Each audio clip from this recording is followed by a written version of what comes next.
Okay, so good morning, Susan Barnett here to talk with you about the forms for 2023. And the first thing I want to bring up is a correction to the forms that needs to be made. And also the handout that I sent you actually has the mistake in it. Okay, so if you will grab your purchase and sale agreement and turn over to lines 334, 335 in the resolution period. Now, if you use Transaction Desk to get your forms, it's been corrected. There's nothing you need to do, okay? But if you use anything else to where you are uploading documents, let's say specifically like for dotloop, because dotloop doesn't get the forms from Tennessee Realtors, then you will need to get the correct form and re-upload it into dotloop. But if you look at line on the copy that you have at lines number 334, 335, the copy you have says a mutually agreeable written extension thereof as evidenced in an amendment to this agreement signed by both parties. It should say, as you can see on the screen, number 3 there, it should say amendment to this agreement is not signed by both parties. Okay, so they corrected that on January 6th and it came out in the digest this week. They had sent an email out previously, but I know a lot of people did not get that because in my area, we're still seeing people that especially use dotloop because they don't get the forms directly from Tennessee Realtors. You are seeing that old form in there. So I don't know if you guys use dotloop or not, or if you, I don't know what you use, but you use Transaction Desk. Okay, so it's right in Transaction Desk, except for this. If you had a transaction and filled out a purchase and sale agreement between January 1st and January 6th, you may need to execute an amendment if it's not closed already. If it's closed, I wouldn't worry about it because it got through the process with no problems, I'm assuming, because it closed or, you know, very little problems. But if you still have something that's pending from that time period, you need to check your purchase and sale agreement and see if it was that mistake on there or not at lines 334 and 335. And if it is, then you'll need to execute an amendment, a blank amendment, and they've given you the language here that you can add to that blank amendment. So just something that came out in the digest Tuesday, I guess is when it came out. And I had sent the forms already. And honestly, I'll be honest, I didn't think about sending a new form. So that's the only issue with the form that you have. Otherwise, we're going to be using that purchase and sale agreement all morning to go through the class. Any questions on this? You good? Okay. All right. So I always say this in my class. I was on the forms committee for, I don't know, 10 or 15 years or more. I don't even know. And everything I'm going to talk to you about today is coming from that stance. Okay. I've been on the forms committee. I know why they did it. I know what the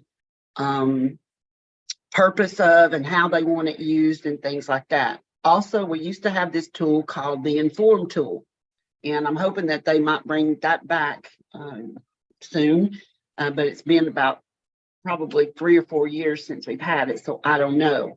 But my classes were all set up on the Inform tool, what was on the Inform tool. I taught exactly what was on the Inform tool so people can go behind me and check the Inform tool because that was coming from Tennessee Realtors and the attorneys for Tennessee Realtors. But if anything I say differs with what your broker says, please remember throughout this course, you need to do what your broker tells you to do because they're the one that's responsible for you. Okay. And I also need to tell you that Tennessee Realtor forms are not correct forms. It doesn't require the use of any specific form. Your broker does. Okay. There was a time in Tennessee where I know in Davidson County, there were 7 different purchase and sale agreements running around. In my area, Southeast Tennessee, Chattanooga, Cleveland, McMinn County area, there were 3 different ones. So every time you got an offer, you had to figure out which form you had and read through it. So you had to know multiple purchase and sale agreements. So that's why late 90s, Tennessee Realtors said, let's see if we can create some forms that the brokers will all want to use. So everybody is at least on the same page when it comes to the purchase and sale side. Now, the listing side, Tennessee supplies those forms also. But the truth of the matter is, I still know firms today that don't use Tennessee Realtor listings documents because they're not exchanged with any other office. They're just used with the sellers. So that doesn't pose a problem to us when we're in a transaction with another firm. So in saying all that and trying to get everybody on the same page, we still have problems with today's forms.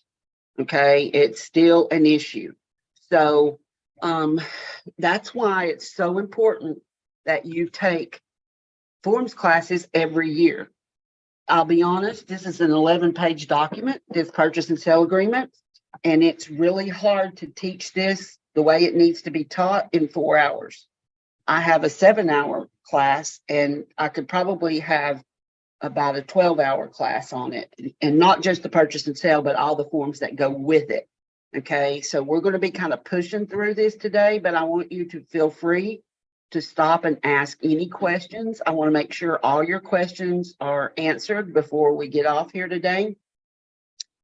And so we're just going to jump right in. But what I want to go over with you first is the fact that we're realtors, we're real estate licensees. We're not attorneys unless you are. And I don't know, somebody could be an attorney and a real estate licensee. But in general, we're not. And so we can't practice law without a license in the state of Tennessee. Okay. And in some instances, writing up contingencies and different things like that is practicing law in the state of Tennessee. Realtors cannot, how do I want to say this, draft a contract for sale, if you will. Buyers and sellers can write up an offer on a napkin if they want to. Okay, but as realtors, because it's gotten so complex, we really need to utilize the forms that are provided to us by the state, and they are looked over. There are at least 3 attorneys on the forms committee at all times. Okay, and then it's looked over by the legal counsel of Tennessee Realtors, and it is put out to us then to use every year in January if there's been changes. There were a few changes this year, not very many. I'll try to point those out to you as we go through that. But in saying all that, then we truly need to understand the elements of a contract, okay? We know at the Forms Committee that there was some teaching going around the state where agents were telling buyers and sellers, you know, after they had checked the acceptance box that, well, I haven't bound that yet, so you can accept another offer, or you can get out of that because I've not bound it yet. That's not a true statement, okay? First of all, you're not an attorney. You can't tell them whether they can get out or they're not bound at all. That's not what you do. The contract between the buyer and the seller says that, and you should not be doing that, okay? Only attorneys and a judge can decide if they're under contract or not, because if somebody's checked the accepted box, they're under contract, okay? Now, they do need to communicate that acceptance, and you'll see that as we go through these 5 elements of a contract. So the first element is the offer itself, and that's what we use the purchase and sale agreement for. Everything that the buyer wants to offer the seller needs to be in the purchase and sale agreement or an amendment after you're under contract. Okay, so that is, the offer is the first element of a contract. Then every contract has to have consideration. Earnest money is not a consideration. Earnest money is not required in the state of Tennessee to have a valid contract. The consideration is the exchange of money for property. Okay, so please understand that you can't not present somebody's offer because it doesn't have earnest money. As a matter of fact, my little law book here, the manual, there's a rule in here from the Real Estate Commission that says that you should promptly present all offers that you receive in writing. So even some of this language that you see in the MLS that says seller will not see offers until Sunday after 4 or something like that. You got to be careful with that, because as a real estate licensee, if someone sends you an offer, you've got to send it to the seller for the seller's consideration. And then the seller has 3 choices, okay? They can accept, counter, or reject. And we'll talk some more about that as we move through the day. So the second element of a contract is consideration. Then you have to have parties with capacity. In other words, they have to have the mental capability to know and understand what the contract represents. Okay, so it's very important. There's several things that come into play here. If you're dealing with someone that may have dementia or the beginnings of dementia, do they really have full mental capability? If you're dealing with someone over drinks, could they come back and say they did not have the mental capability because they had 4 drinks and didn't really understand what they were doing? Sure, they could do that. So always remember the parties with capacity element of the contract. Then it needs to have a lawful purpose. Okay, so one example would be for the buyers to have an intent to utilize the property in violation of the current zoning provisions, as you can see on the slide here. That may give the buyer an out. Also, not having the disclosure signed prior to the acceptance of a contract. Okay, that green book I showed you earlier, there's a law in the state of Tennessee under the property conveyance law that talks about the disclosures. And it says that the disclosures, the buyer needs to see and accept that prior to the acceptance of an offer. And while we're talking about disclosures, I will show you this in a little while. That goes for the lead-based paint disclosure too. That is a federal law, and it plainly says on the top of the lead-based paint disclosure form that if this isn't given to the buyer prior to, then they may have an out of the contract. And I'll show you that in a little bit. And what they do, the TREC auditors, they will compare the acceptance date of that's on the contract to the signing date of the property condition disclosure. And the EPA is the one that comes in and audits for lead-based paint. And they definitely do this. They have a whole division on just auditing lead-based paint issues. So they will come into the real estate office and they will pull it out and they will compare the acceptance date of the contract with the time and date that the lead-based paint is signed. So it's extremely important that we do this. I'm going to tell you right now, I'm telling you this, and I am sitting right here in this chair this morning with a house under contract since Saturday, and the listing agent has yet to get me a lead-based paint disclosure. And I have multiple times requested it from her. Still do not have it. So I probably today will be calling her broker. I don't like those things hanging out there that could make something not a legal contract, and you shouldn't either.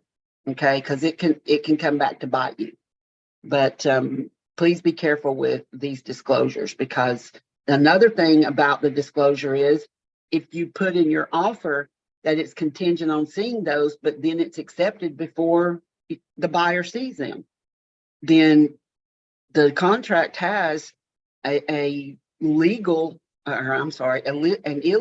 item in it, which could make the whole contract in jeopardy.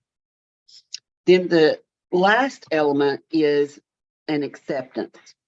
So when you're talking about the elements of a contract, you have to have an acceptance. If it's not accepted with the precise terms and conditions that were stated in the offer, as it says on the slide, if they differ in any way, then there will be a counter offer, right? And that's why you don't go back to the original purchase and sale agreement form and fill out the acceptance when you counter offer. You accept it on the counter offer form. So again, those 5 elements are offer, consideration, parties with capacity, legal purpose, and acceptance. On top of that, in the state of Tennessee, we have the law called Statute of Frauds, which you may remember from pre-licensing. And that is all about making sure things are in writing when it comes to contracts. And that's what it says, because to be able to enforce the agreement or any additions or amendments to the agreement in court, it's got to be in writing and signed by the party whom it's being enforced against. Okay. Article 9 of the code also tells us, for the protection of all parties, that we need to assure, when it says whenever possible, that all agreements are in writing. And the reason it says whenever possible is not every state has a statute of frauds law. And some states will even allow verbal contracts. Okay. And even in Tennessee, depending upon, what goes on, the judge may listen to a verbal contract. So, but you need to make sure everything is in writing. So any questions about the elements of a contract or having things in writing? No, I think we're good. Okay. All right. Then before you sit down and you start writing up an offer, there's a lot of things you need to have in place. Your agency should completely be done. Okay. A lot of agents will sit down, write the offer up, and do the buyer representation agreement at the same time. Okay. That is the last possible moment you can do the buyer's representation agreement for that transaction, because that's what the law says. My thought to you is, why would you want to take on that responsibility at the time of contract when you haven't worried about it before then? Okay. Truthfully, buyers don't always want to sign up front. And the truth is also, I may not want to marry that buyer. I may not want that obligation, that responsibility of being their designated agent. Are they flaky? Do they not see things through? I'm going to present it to them and ask them if they want it. Okay. But you need all that stuff taken care of before you sit down to write up an offer. You need all your disclosures. You need to give vendor lists. You need to make sure and use the importance of inspections and survey form. And you need to use that form on single family housing or, residential property and on land, because it's got the survey question on it. You also need to use the water supply and waste disposal form. Okay. The disclaimer notice, wire fraud. We still use COVID-19 here in our market because COVID is still around. There's also an amendment you can use to the purchase and sale agreement that a lot of people didn't pay attention to and still don't, that says that if somebody gets COVID, one of the vendors or the buyer or the seller gets COVID during the transaction, the timelines for inspections and such automatically extend for 10 days, because that was the magic number of days for everybody to get over COVID and be able to, be around each other again. So you might want to use that one too. And then there's the compensation agreement. Someone asked me yesterday, I taught this class yesterday, they asked me, well, shouldn't the MLS be enough? Yeah, it should be, but it's not, because sometimes agents will argue over commission. So to make sure that it's absolutely clear about what's going to happen at the closing table, use the compensation agreement. It's very easy to use. In our area, we actually fill it out as much as possible with the address and the listing firm and what we're going to share MLS-wise commission, and sign it, and we upload it with our listing so the buyer's agent can download it and have everything when they need to write the offer. So just think about some things like that. So any questions on these? I got a question. Okay. All right. So now we're going to jump right into the purchase and sale agreement. And I have questions that we're going to go over, and we're going to answer them together, and we're going to look at the purchase and sale agreement as we do it. Okay. And so you should have your purchase and sale agreement out for right now. Eventually you'll need the VA, FHA addendum, and the notification form. And in this 4-hour class, I do not have time to go over all the forms that you would use with this document, but we will be looking at those two. but I will be giving you some other form numbers that you can utilize also. So the first question is, on the purchase and sale agreement, what is the instrument number? Do I have an answer on that? D. they're saying It D. is C, and what I'll do is probably just ask the question and start giving you the answers. Since we're on Zoom like this, it's kind of hard to do a little quiz like this, but it is C. Okay, and what I have pulled up is out of the courthouse retrieval system where we go to get a lot of our information, our tax record information, and it is located in the same area as the deed book and page number. They call it the document number.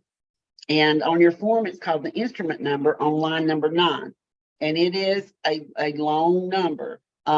Here in Bradley County is where I got this one from.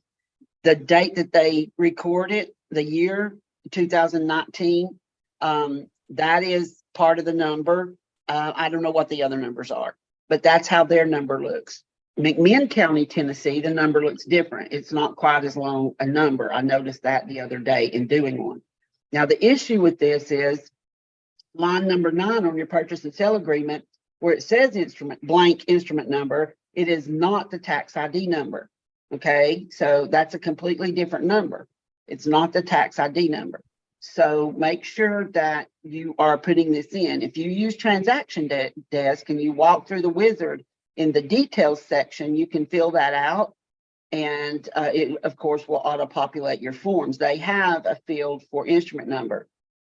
The MLSs, none of them across the state where I've been teaching so far this year or last year, have a field for instrument number or document number.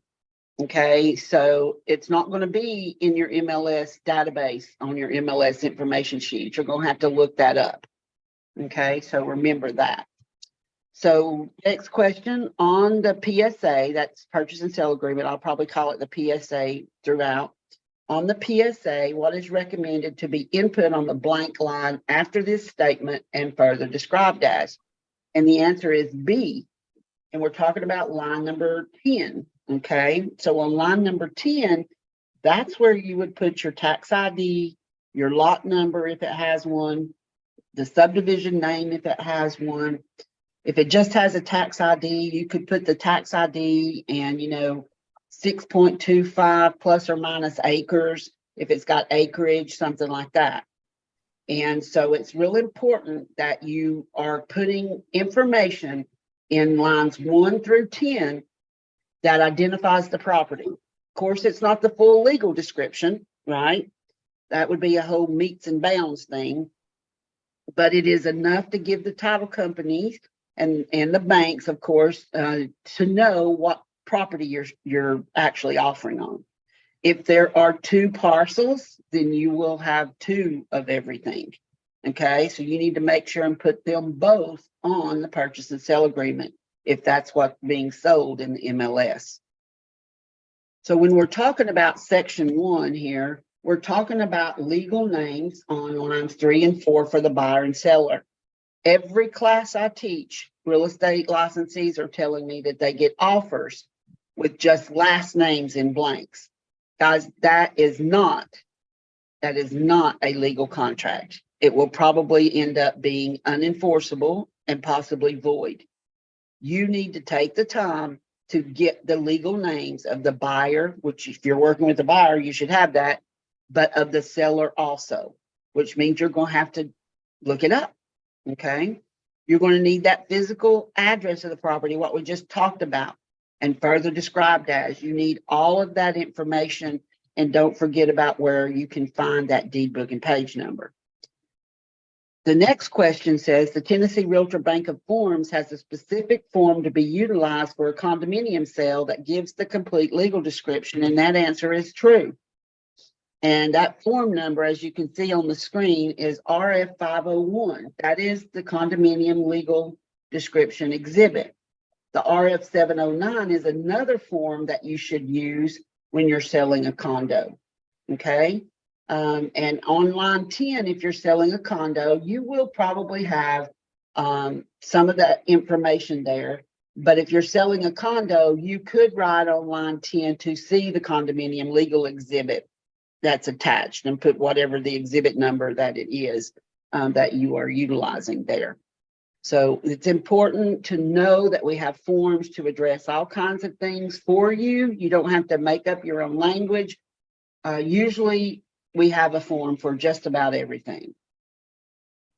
Number 4, a Ring doorbell is a security system, and the answer to that is yes, it is.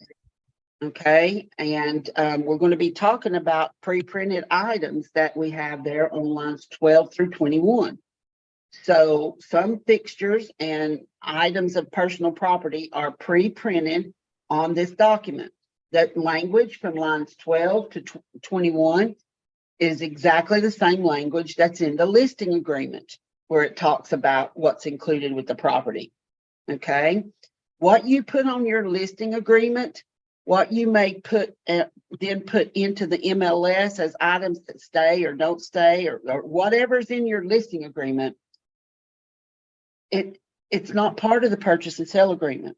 So if there are items that are not going to remain, and maybe it's in your listing agreement and you put it into the MLS, then you as the listing agent need to make sure it's not in the purchase and sale agreement as something that remains. You may have to counteroffer. Okay, can the buyer ask for it? Sure, they can. And the seller can, then consider leaving things or not leaving things. But you have to understand, if it's not in the binding agreement between the parties, then it's not part of the agreement. And so, okay. Okay. So we've always been taught. Okay, I can't hear you, Deborah. Okay, how am I gonna do this? A little bit better. You hear me now?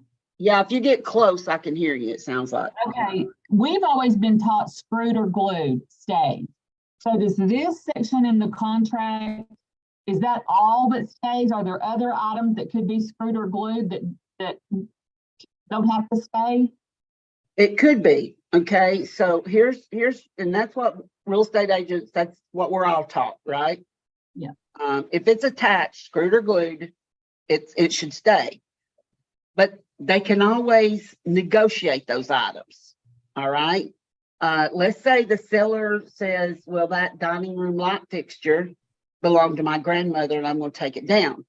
I'm sure you've always been taught to tell the seller, well, then you need to take it down now, right, before it's been shown. Yes. But if that doesn't happen, then you need to make sure that it's in the agreement that the parties understand between themselves that dining room light fixture is not going to remain. Okay. If it ever goes to court or into some type of tribunal, this is how they're going to determine if it was a fixture and whether it stays or not. They are definitely going to look at the method of attachment. Okay. Then they're going to look at the agreement between the parties, which is your purchase and sale agreement. What was in that agreement? They're going to look at the relationship of the parties, right? Because things are handled differently between buyers and sellers as they are between landlords and renters, okay? They're going to look at the intention of the parties. That's where we as realtors can get in trouble, because they may have told us in the listing agreement, and we wrote it in the listing agreement, and we put it in the MLS, but we didn't make sure that it came across in the purchase and sale agreement. That's when we end up spending money, okay? Because the seller has told us what's going to stay and not stay, but we didn't make sure, even though they signed the documents, we're the professional, we did not make sure that it was indicated in the agreement between the parties. And then the last thing they're going to look at, well, maybe not last, this is in no order. It just is so you can remember the acronym MARIA. The adaptation of the article to the real property. So if it's removed, will it damage the property? Can they still have full use and enjoyment of the property? They'll be looking at things like that. So screwed and glued is a good starting point, okay?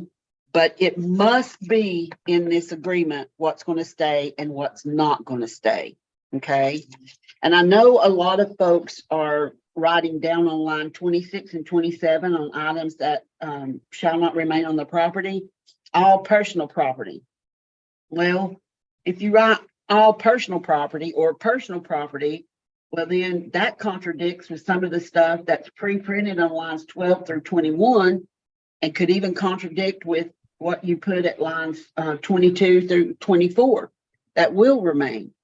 So items that shall not remain with the property, that's for specific things that you know that aren't going to remain. Now, one of the things that you need to do is to go ahead and communicate it in the MLS so that everybody knows up front that it's the seller's intention not to leave A, B, and C. Okay? That doesn't mean the buyer can't ask for it. They can ask for it and the seller can reconsider. But at the listing time, their intention was that they would not leave A, B, and C. So you've got to make sure that it's all spelled out. In the Forms Committee over the years, we have absolutely been bombarded with agents who are having issues with this section because they just assume things. And you should never assume. You should always make sure it's there. But your MLS does not control your MLS info sheet, and information in MLS does not control the agreement between the buyer and the seller, and neither does your listing agreement, and neither does the property condition disclosure where they're checking stuff. Okay, none of that controls. It's not part of the agreement, and you should not make it part of the agreement. Okay, you should put it, as far as those forms go, you should not make them part of the agreement, but it should be in writing in the agreement so everybody's clear about what stays.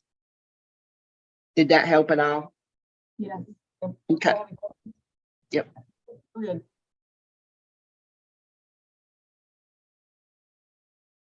We're Did good. you have, oh, you're good. Okay, I thought somebody had a question. Yep. So with what we've just discussed, let's look at this question. On the lines following the statement, other items that remain with the property at no additional cost to the buyer, it is appropriate to input. And the answer is C. Okay. It is absolutely not appropriate to put A or B. Okay. As per MLS number, blah, blah, blah, or as seen in the MLS, or as seen at the showing. None of that language works there. That doesn't work. You have to be specific. You should include the make and the model, maybe the color of the item, like a stainless steel Samsung super cool side-by-side refrigerator in the kitchen, because there could be a refrigerator in the garage or downstairs, in a separate living area. So you need to be specific about any and everything that you're wanting to stay with the property. Any questions on that one? Yes, hang on. We got Okay.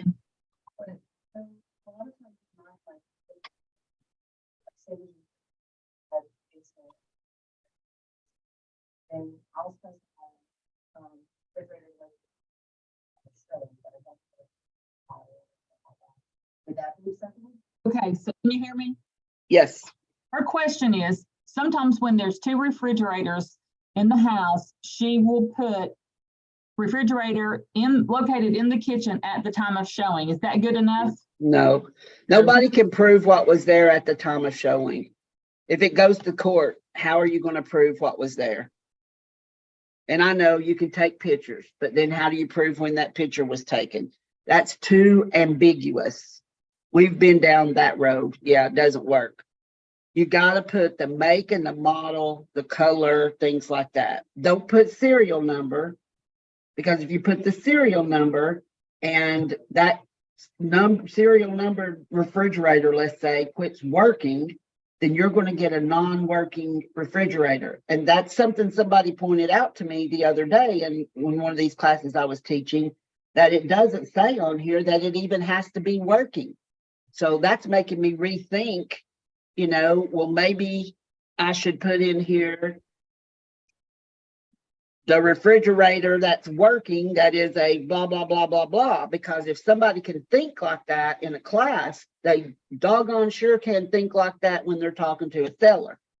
Oh, well, if that refrigerator don't work, they ask for a Samsung, blah, blah, blah, whatever, side by side. That's what they got. They didn't ask for it to be working. That was actually said to me in a class. I mean, it's getting ridiculous. It's absolutely to where you can't trust anybody anymore. Because then what happens if the buyer doesn't get what they thought they were going to get? What are you going to go back to? What have you got that you're going to go back to? And people say all the time, well, we can add photos. Well, I guess you could. If you were an attorney, you could add photos to a contract. But we don't have anywhere for you to add the photos. We don't even have any special stipulations language in the RF 707 that would address something like that. That's where you're then stepping over the boundaries, if you will. I think it could be, I mean, it's just a huge mess. It's just an absolute huge mess. That's the reason you need to limit the things you ask for here.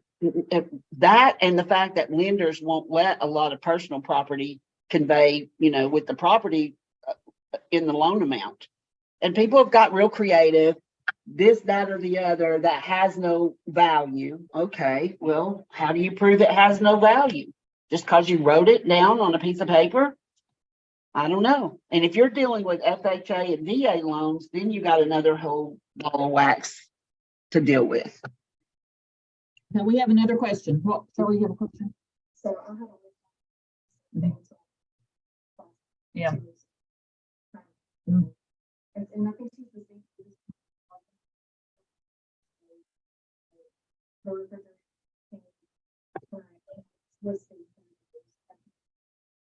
I think, But it's still going to be that. yeah, yeah. What was your question, Margaret?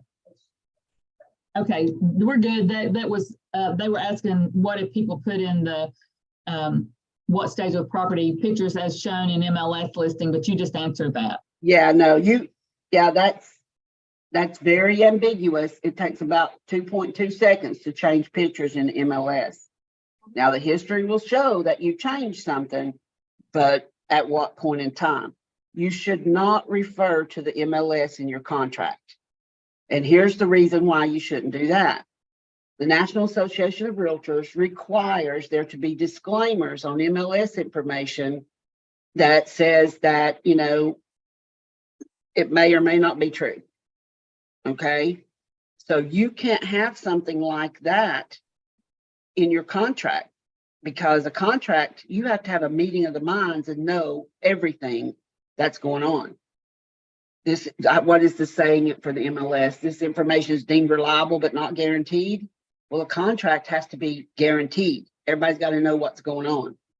So you can't put something into a contract that is not guaranteed. And that's what the MLS information says. And that's a NAR requirement for all MLSs, is to have those disclaimers. So you couldn't even make your MLS printout part of the contract. You shouldn't do that anyway, but it just doesn't work. These are the kind of things, I mean, we've seen it over the years on the forms committee over and over and over again. People trying to relate to the MLS number, what was in the MLS, what is this? And every time the judge rules against the real estate agent and says, you failed to exercise reasonable skill and care, you did not make sure that it was out on the contract where everybody was sure of what stays and what doesn't stay. So that's kind of where we are. Okay, we're good. Okay, all right.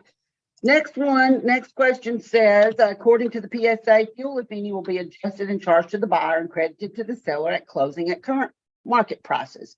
The answer to that is true. On line 36, that's exactly what it says. So if you have a propane tank and you represent the seller, you're going to have to make sure that the propane company goes out and measures what's left in the tank and gives you the current market price for it. And you turn it into the title company, and the title company charges that to the buyer and credits it to the seller. That's what there it is, line 36. Okay. Can we put in special stipulations that, or we put it in MLS and the seller wants to give that to the buyer? Okay, I got some of that. I don't know why you're cutting out on that. I think it's because your audio's through the TV, maybe. Can we put in the contract somewhere that the seller just wants to give the remaining fuel to the buyer. Absolutely. If that is the situation, then you go to special stipulations and you write this. Line 36. Fuel will remain with the property at no additional cost to the buyer. We do that all the time here too. Okay. Yeah. Otherwise, they have to do it like it says on line 36. Hey, one more time. Fuel will remain with the property at no additional cost to the buyer. Like fuel in the propane tank is what I would put. Fuel in the propane tank.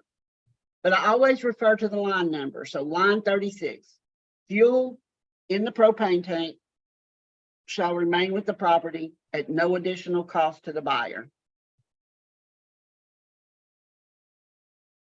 Got it.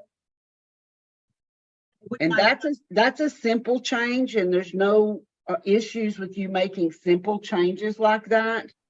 That would be what they call a simple change. And like if you're going to change days or something like that, that's pre-printed on the contract, that would be a simple change. But you always need to put the line numbers in special steps that you are changing, so everybody knows what you're changing and can see what it was and what it's changed to. That's easy to do. You can do that. So we're going to bump into section 2 here, the purchase price, method of payment, and the closing expenses. And we're going to answer several questions and just talk about them. But again, please feel free to ask me any questions. All right. You'll see the term good faith throughout the PSA. What do you think this term means? Well, that term means honesty or sincerity of intention, which means anytime that you are doing basically anything in the contract, you need to be honest and have sincere intentions. Okay. The whole basis, the whole foundation of contracts are built on good faith. Just so you know, everybody has the good intentions, sincere intentions when they make a contract for anything. I mean, think about buying a car, right? And you have to be honest when you're doing those things. And it's just the same in real estate.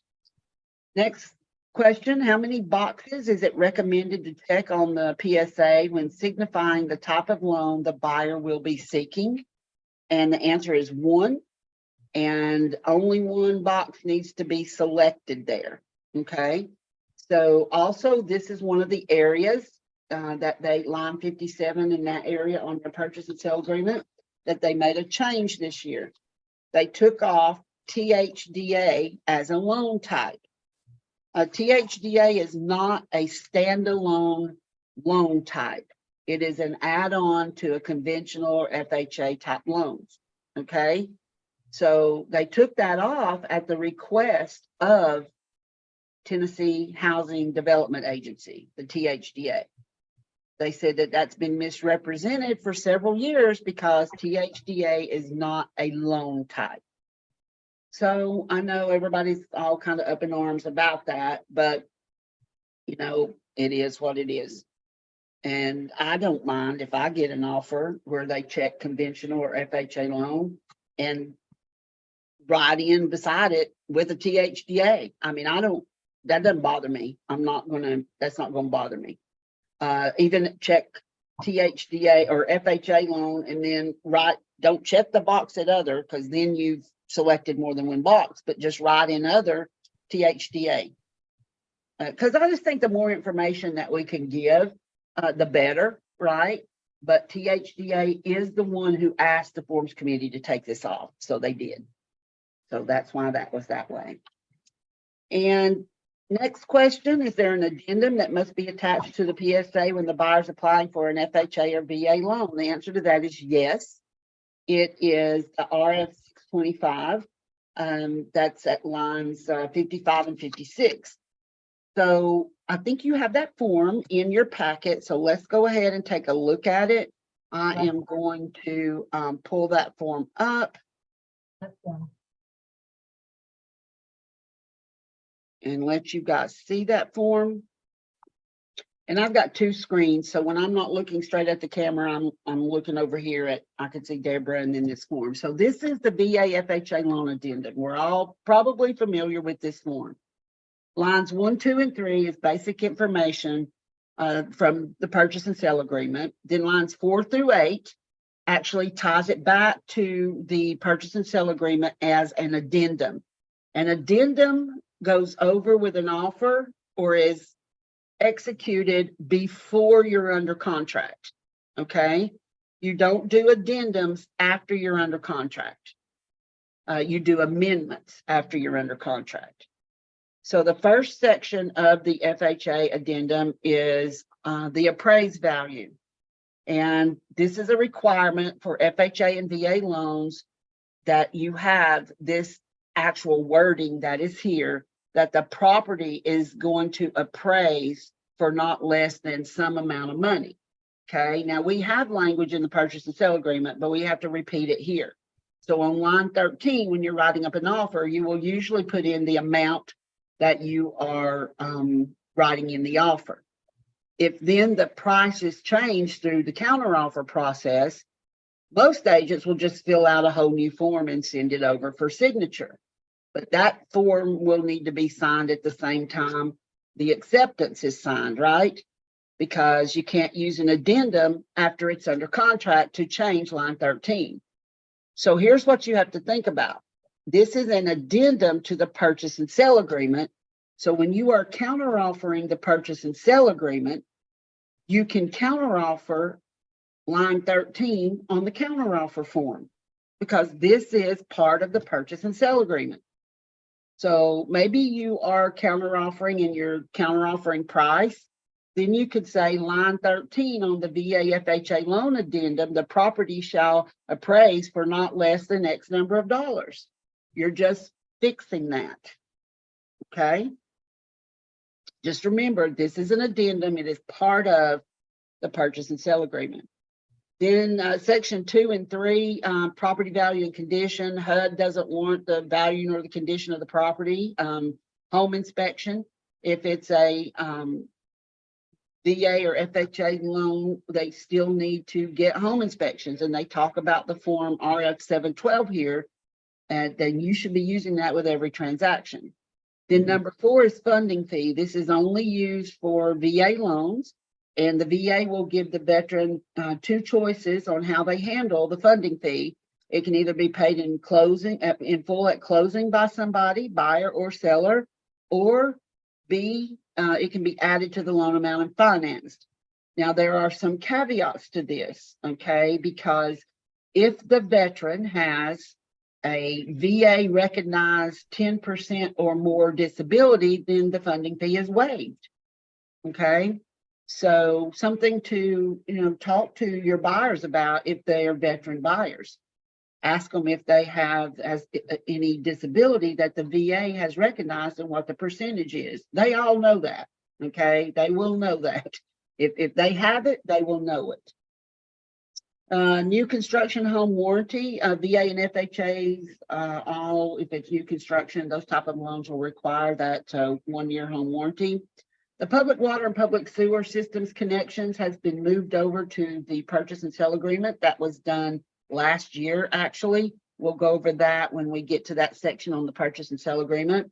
Then we have number 7, which used to be number 8, that people always were arguing over. What goes in this blank at line 36 now?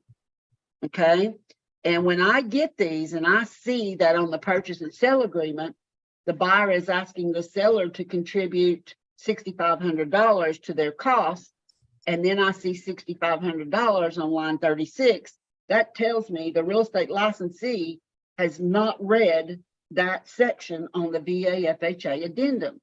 Because if you did, you would know what it is, and it's not $6,500, okay? So when you're looking at number 7 here, they did change the word to expenses, and it's only taken them, let's see, since 2015 to change that. Just saying, it was just an oversight because it still said closing costs here, because after the CFPB came into effect with the Dodd-Frank Act and all that stuff, Everything, all the wording was changed to expenses. And we'll talk some more about that later. But when you read this, what it says is, in the event of settlement charges or expenses at time of closing, which are deemed to be non-allowable and not chargeable to the buyer. That is key right there. Okay, so you might want to underline that. Non-allowable and not chargeable to the buyer. VA and FHA loans have those costs. Truthfully, the VA is almost non-existent. And I'm sorry, the FHA is almost non-existent, and the VA is heading that way because they figured out a way to get around it. If the lender charges an origination fee, a lot of times they will wrap all what used to be non-allowable fees to the buyer into an origination fee. So you're going to have to talk to your lender to find out what the non-allowables are for the loan, not what the closing costs are, what the non-allowables are. Okay, so I'm going to start over and read it now with that explanation. In the event of settlement charges or expenses at time of closing, which are deemed to be non-allowable and not chargeable to the buyer pursuant to the governmental guidelines or lender regulations, seller agrees to pay at closing, and then in parentheses, you have the definition of what a closing is. Such non-allowable settlement charges or expenses on behalf of buyer at a sum not to exceed blank. And you fill in the blank. If you don't fill in the blank, they added this wording, shall be deemed to be zero if left blank. Last year, they added that wording. Okay.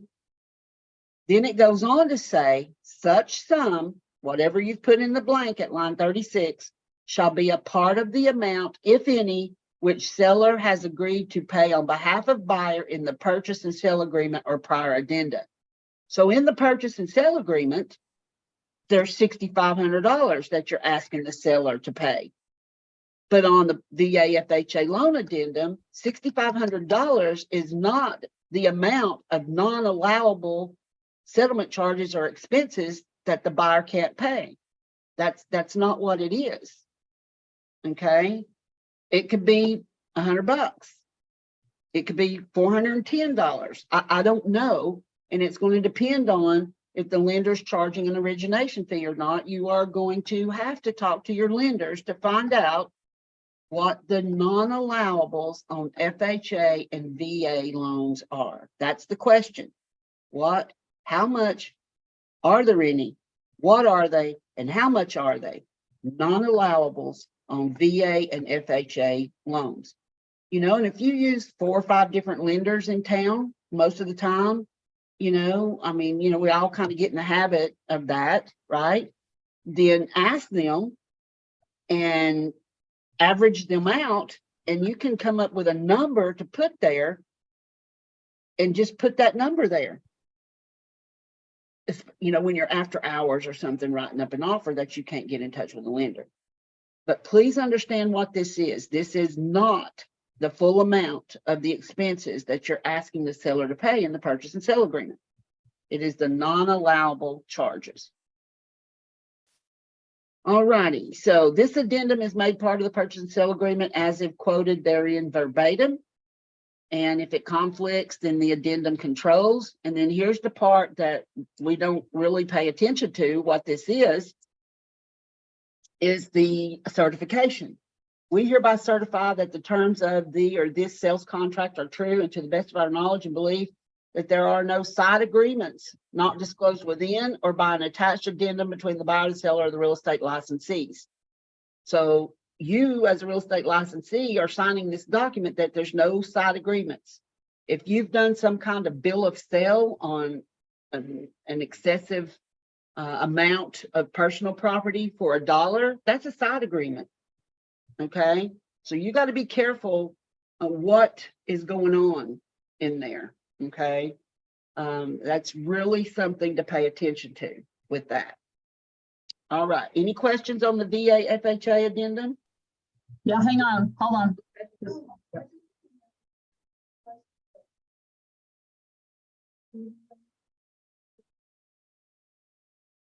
They know that. it's different for the level of disability. So if it's 10% or more, then those fees are waived. Yeah, 10%. Okay. All right. Hang on, one more.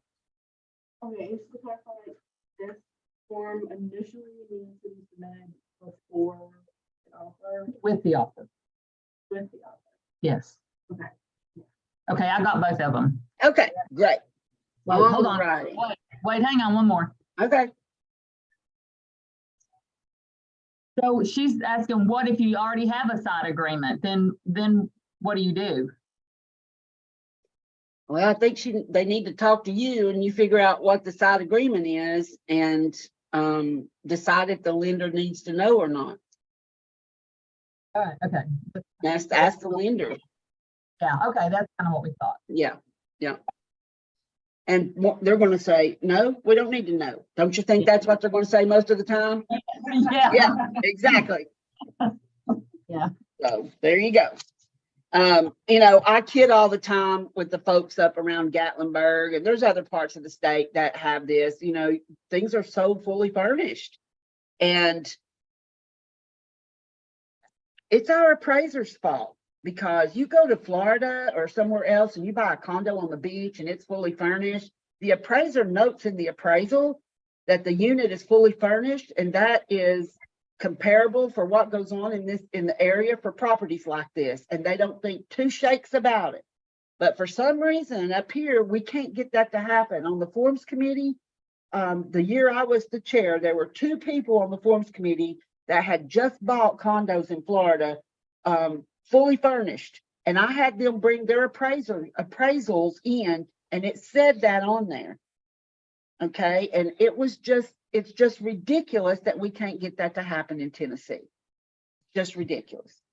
So I don't know, but y'all are all going to prison. I'm just saying. I'm just kidding. I always say that. I always say that. So, all right. Well, we've been in here about an hour, so let's take a break and we'll come back and we'll start on the question number 10. Okay, is that all right? Yes. I'm gonna set a little timer for us to take a 10-minute break. So, yeah. Oh my goodness, we're hearing me. We're hearing me on the YouTube because I went to the YouTube. Okay. All righty. See y'all in 10 minutes. Okay, thanks.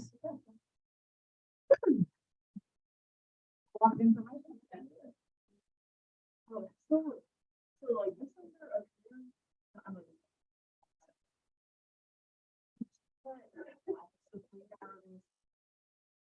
And I had a similar-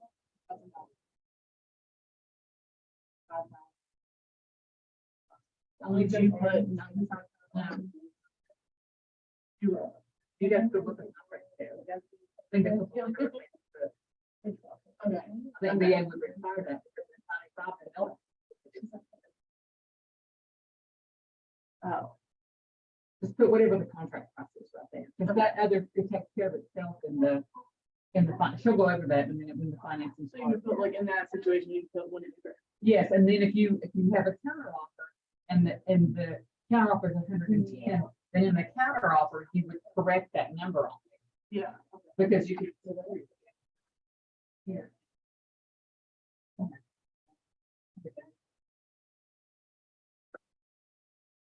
So you want to fix that.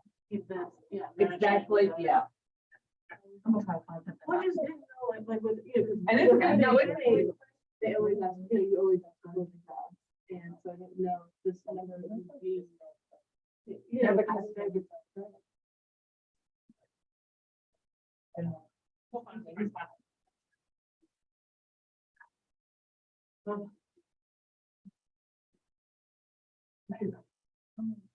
Well, I need to put that. Yeah.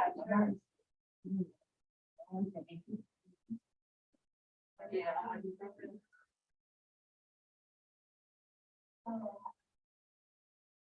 Yeah. And it's.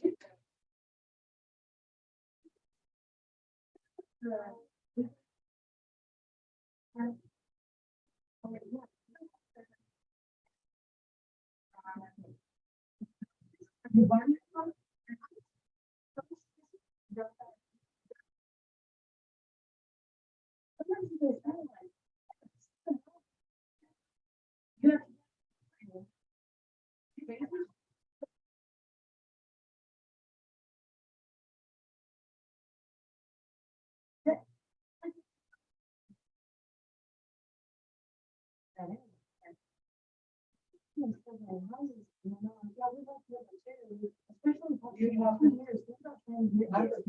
No, before you.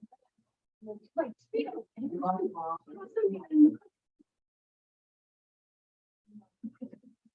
I mean.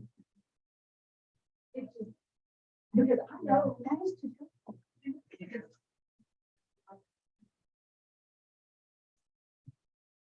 So what I'm learning on your,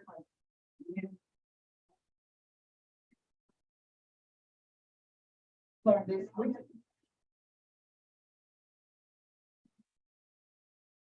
But, and the reason it's gonna take me so many times.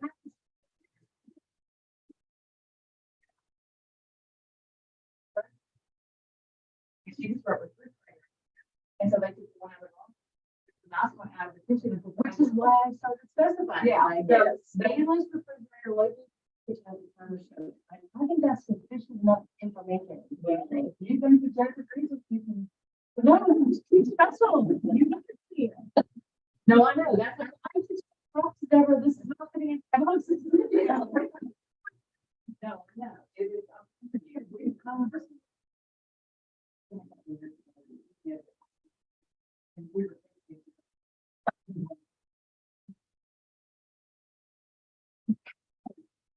Ever. Now, is this? Like, I like to stay on church, they didn't have to record on the material.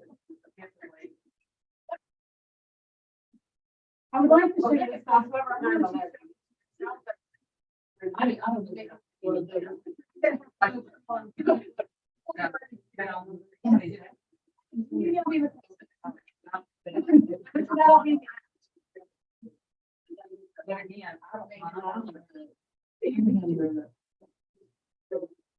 Yeah, we're good. But I don't blame you. Like, never hire me to chocolate. No, I know. No, yeah, I was like.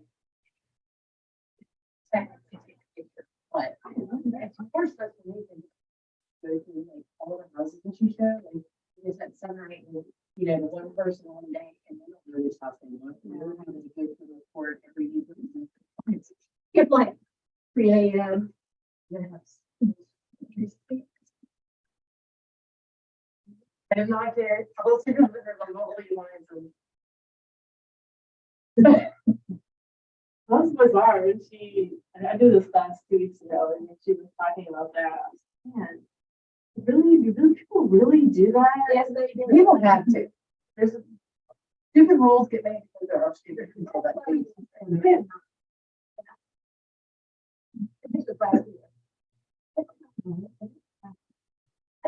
the get-go, things were not one of those things. Was it our guy or? No, it was the scholar.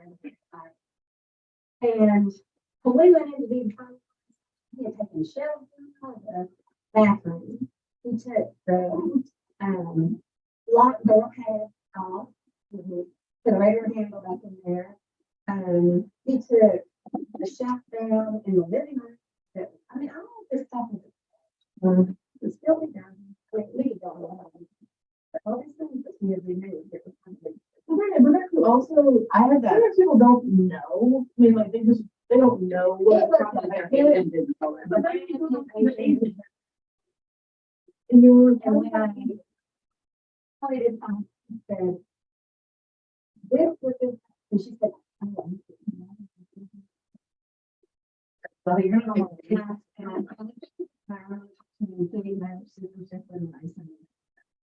and like I said, we didn't have to. That's what, so we had I went to a closing, and we actually specified a few things, washer and dryer and stuff like that. The seller was a disgruntled realtor who was in the middle of the divorce. She made it difficult all the way through because the court had ordered the house to be sold, but she was living in the house. You know, like that. So she's going to get almost $500,000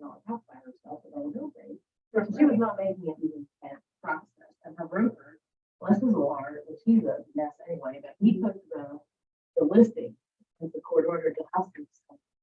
But I had to fight her all the way through. We go to closing, we didn't find walk through.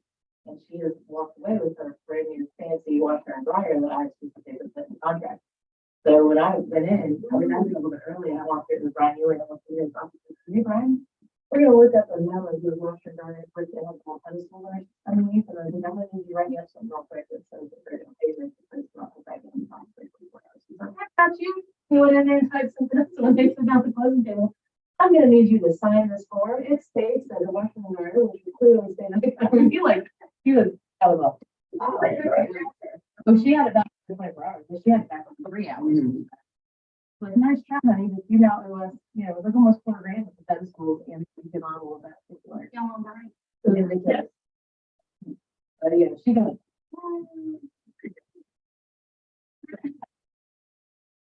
So. Yeah. Okay. Yeah. You're right. Yeah, and I should have here earlier. Wait, I can't, I have a bad bag and I can't. Yeah. No.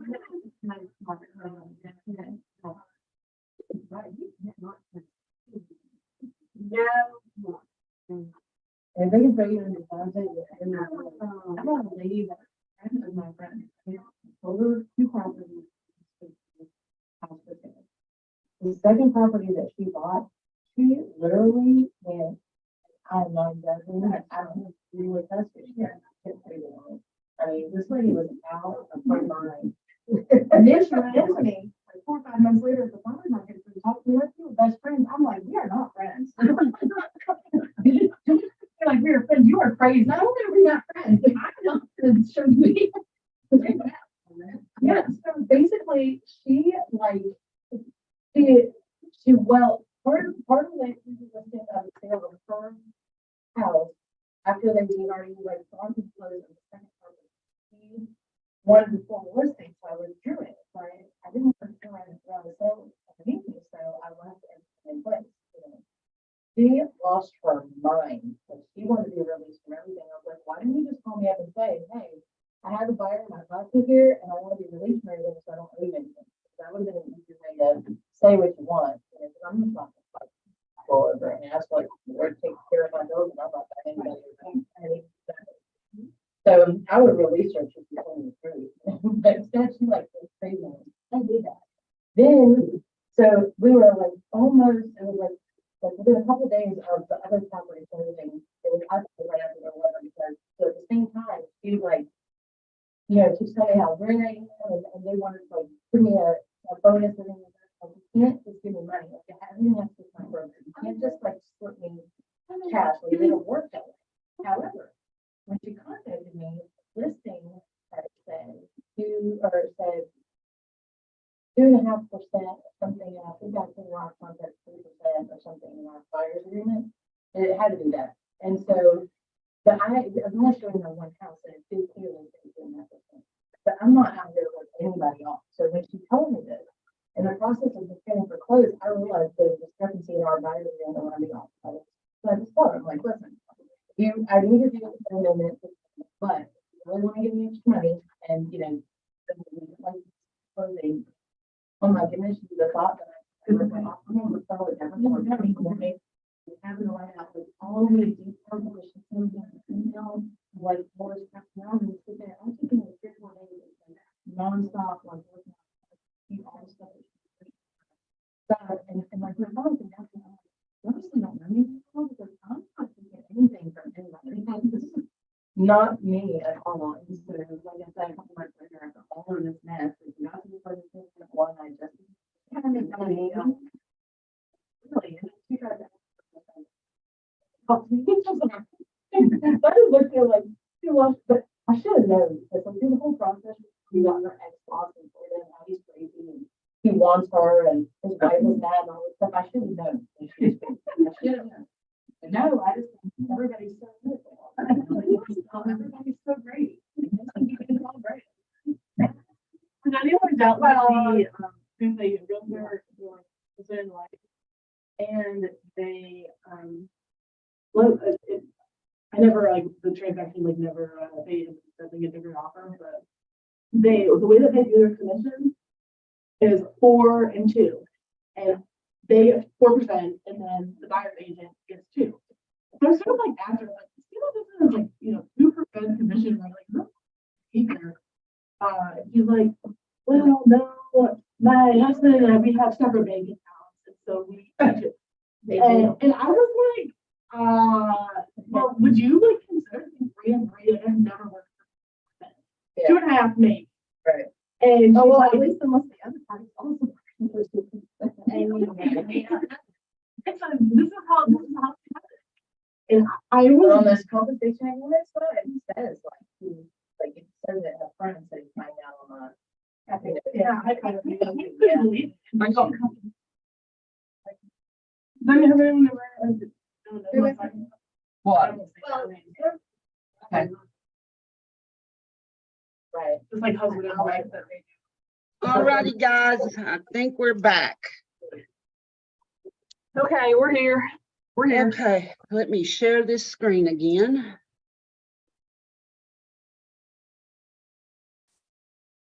Okay. All right, sounds like y'all are having some good discussion. We always do. Yeah, I know, we do too when we're all together. All right, so we got the answer and we looked over that VA FHA addendum, so let's move on about some more loan information. Can a buyer apply for a different loan than the one initially indicated in the purchase and sale agreement? Yes, they can. Is there a caveat to the buyer applying for a different loan than the one initially indicated in the purchase and sale agreement? Yes, there is. If you look at lines 58 and 59, it says the buyer may apply for a loan with different terms and conditions and also close the transaction, provided all other terms and conditions of this agreement are fulfilled and the new loan does not increase any cost charged to seller.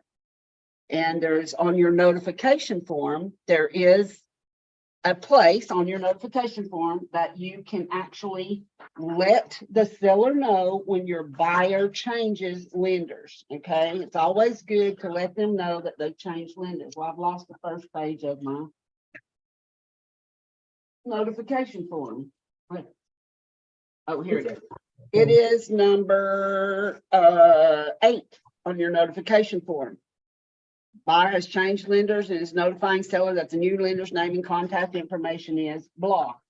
Okay, so anytime they change lenders, let them know that they've changed lenders and make sure that it's not going to increase any cost charged to the seller. And basically, the only time that will probably do that would be if they change to a VA loan and possibly the FHA loan from a conventional loan, depending upon the non-allowables.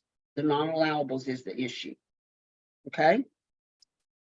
Next up, does Tennessee Code Annotated, that's PCA, that means the rules, the laws of the state of Tennessee, TREC rules or the PSA require a buyer to submit a pre-qualification letter with their offer? The answer is no, it doesn't. So I'm going to answer several questions and then we're going to go and we're going to talk about lines 62 through 83 on the purchase and sale agreement because that's where we're at right now. Number 13 says, what shall a buyer do within 3 days after the binding agreement date? And that answer is make application for the loan. And you see that at lines 63 through 66. Next question, what shall a buyer do within 14 days after the binding agreement date? And this question has more than one answer. And it's A, B, and C. And you will see that at lines 67 through 73. Next question is, how many days in the PSA does a buyer have to shop for their ideal loan after making application for a loan? And that answer is 14. And you will see that on line 67. Is it required that the buyer shall inform the seller of completing the 3 and 14-day loan obligations? Yes, it is. You can see that on line 64. You can see that on line 67 and on line 80. And we're going to talk about this. So we'll just get on through here and then we'll talk.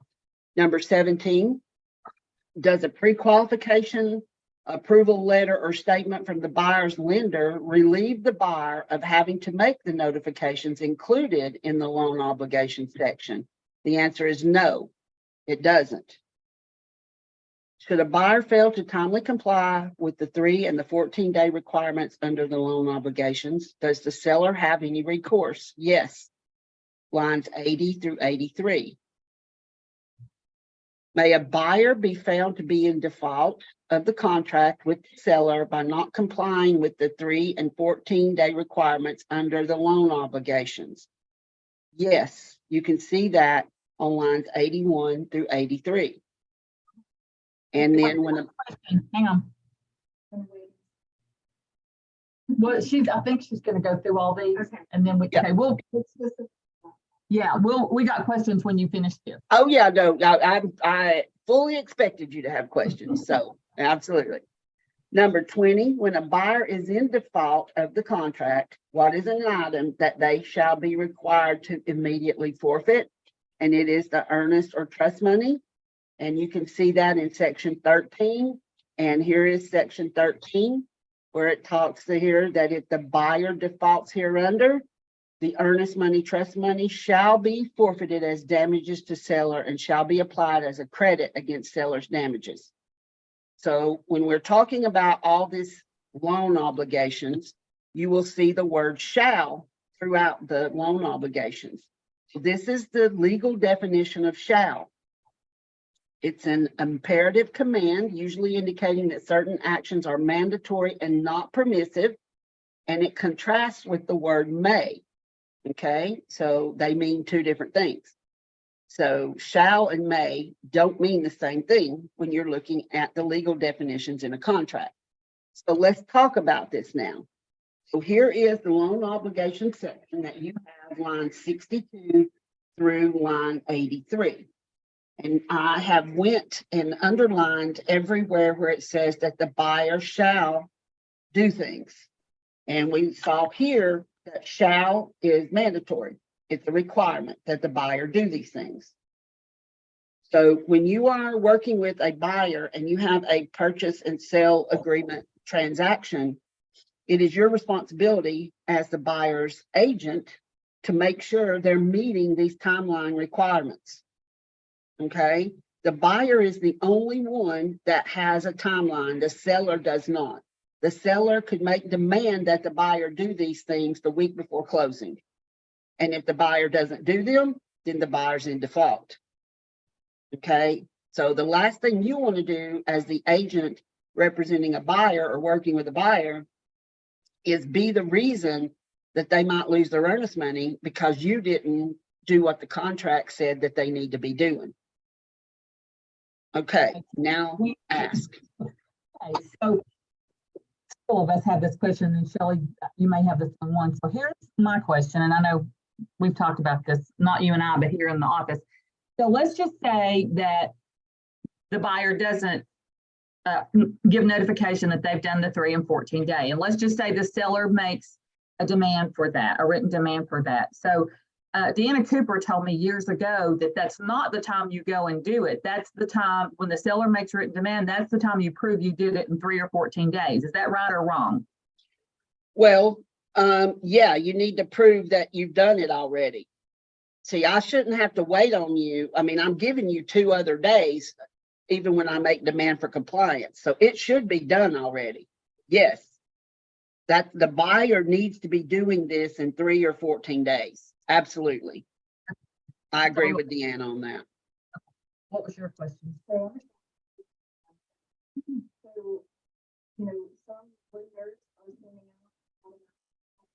sending out to the things too, you know, hey, but if that's happening and we know that the listing agent getting those notifications. Okay, so here's the question. It's a good one. So if the lender sends out those updates weekly that says, you know, this has been done and this has been done, and it actually matches up with your the 3 and 14 day possibly, do you still have to do the notification if you know for a fact that the listing agent got those emails? It doesn't say anywhere in here, anywhere that the lender has to do anything. It says the buyer shall, which means you need the buyer's signature on a piece of paper showing that they've done it. An email from the lender does not relieve the buyer from their loan obligations. Okay, that was a good one. Yeah, Yeah, okay, we got another one. and give them those individuals. However, let's say you didn't get the grant from before, you know, one of those timelines, he still gave it, you know, gave them over and they were like, okay. Now let's say in foreclosing, let's say they get another offer and it's $30,000 cash, like, you know, no inspection. And so these sellers are like, well, you know, maybe I want to, like, we want to take this other offer and, well, you know, this buyer, they were in default, or they were day 4, and so that's technically like in default. Can they say, well, you're in, you know, the day before closing? Like, at what point can they not come back at you and say, you were in default? Like, Okay, what she's saying is that, whole- so you're in the transaction's progressing forward. The buyer has not performed their certifications in a timely manner. So they did day 3, let's just say on day 4, day 5, or day 6.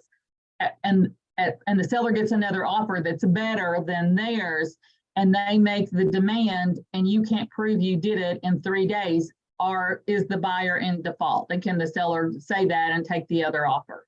so what do you mean prove you did it in 3 days? Well, so if you don't have, if your lender can't verify that you, let's just say, made application for the loan and you haven't provided the lender's name, and you haven't told the lender to order the credit report in 3 days, but you did all of that on day 4 or day 5, So let's take a look at the notification form. So pull out your notification form, and I'm going to put it up here on the screen. So this is for the 3-day notification. All right. So when you look at that notification form, at the top, line number 1 is who's making notification. Okay. Line number 4 is the address. Line number 6 would be the binding agreement date. And then number 1, you check box 1, put the lender's information, and the buyer signs it. There's nowhere that asks for a date that it was done. All it says is, has this been done, Mr. Buyer? That's the reason you want the buyer's signature. Okay. Now, if the seller gets another offer and, you know, wants to take it instead of the one that he's already under contract with, an attorney's going to have to tell him how to get out of that. If the buyer, then, if you demand compliance and they send you this notification form and they sign that they did it within 3 days, the only way you can prove they didn't is to take them to court. Okay. So you're just going off of what the buyer says. So honestly, they could just say, yeah, I did it, and sign a piece of paper. And then also the same things here on the 14-day things. Okay, let me back this up for a second. On the 14-day thing, okay, so there's 3 things on the 14-day things. And what you're getting is you're getting notification from the buyer. So let's say that you find out after the fact that this stuff wasn't done and you have a signed notification from the buyer. Yeah, then you got problems, but you're going to have to go to court, because as a realtor, I can't tell somebody how they can get out of a contract or not. Okay, that's not me, but let me give you an idea. Okay, so let's say we're 2 weeks into this transaction and I've not gotten any of this loan obligation stuff from the buyer. Okay, and the seller gets another offer. And so what I have to tell Mr. Seller is, you know, Mr. Seller, I can't tell you how to get out of a contract because I'm not an attorney. And that is one of the 21 ways in Tennessee law that I can lose my license if I tell you how to get out of a contract. But I can guide you on what the contract you currently have says. Okay. The contract you currently have says that within 3 days, the buyer was supposed to make loan application and tell us who the lender was. And that in 14 days, they were supposed to secure homeowners insurance, notify us of who the name of the homeowners insurance company is, that they have signed a letter of intent to proceed with the lender, and that they have available funds to close per the signed loan estimate. and that they've requested the appraisal be ordered and paid the appraisal fee. And we have none of that in writing. They've not told us anything. So your option at this point is this, Mr. Seller. Let's negotiate this offer that you like better as a backup offer. Okay? Let's get this buyer, this second buyer, tied up under a backup agreement. Then we're going to make demand for compliance from this buyer, because that's what it says on your document. I'm not giving legal advice. It says on your agreement that when they don't supply this, they can make demand for compliance. Okay? And you, Mr. Seller, can now make demand for compliance. So we need all of the information that is there under line 63 through 73 from this buyer within 2 days. Okay? Now, honestly, the buyer could sign the form and say he's done it. And you're done. That's done then. Okay? You got to move forward with buyer number one. But if they, and a lot of times they've already done it, they just haven't done this part, because for some reason agents don't think this is an issue, but it is an issue. I've seen buyers lose their earnest money because they don't, because the other agent that gets the demand for compliance gets mad because you've demanded compliance and don't give you anything because they sent you a pre-qualification or a pre-approval letter. And they're like, I don't know who that Susan is. She thinks she knows everything. You know, I already sent her that information on the pre-approval letter. Well, when they don't answer, then they're going to get a great big surprise, because the buyer's considered in default. And in section 13, I'm not giving legal advice. I'm reading what's in black and white on the document. That's why you've got to know this document. In section 13, it says if the buyer defaults hereunder, it says here then on line 82 through 83, if the buyer doesn't do this, they're considered in default. So they're in default hereunder according to section 13, and the seller's obligation to sell is terminated. So section 13 says if they're in default, they immediately forfeit their earnest money. So they're in default because they didn't do this. So buyer number one, in default, seller terminates via the notification form. It's on the notification form. Down at line numbers 18, number 19, number 26, number 27, and then you would use other number 37 to remind them that per section 13, the buyer is forfeiting their earnest money to the seller. The seller will be retaining their earnest money. Okay, we have a question. Okay. As the buyer would say, do all this, they don't have form before. And to use the entire contract, knowing, like, just kind of on the edge of your chair, knowing that at any point the seller can come back and say that you are in default. Like, at what point are you? Okay, her question is, she's wants to know is if the buyer didn't actually do their certification, what they agreed and certified to do within the 3 days. Or if they did, but you didn't give notification,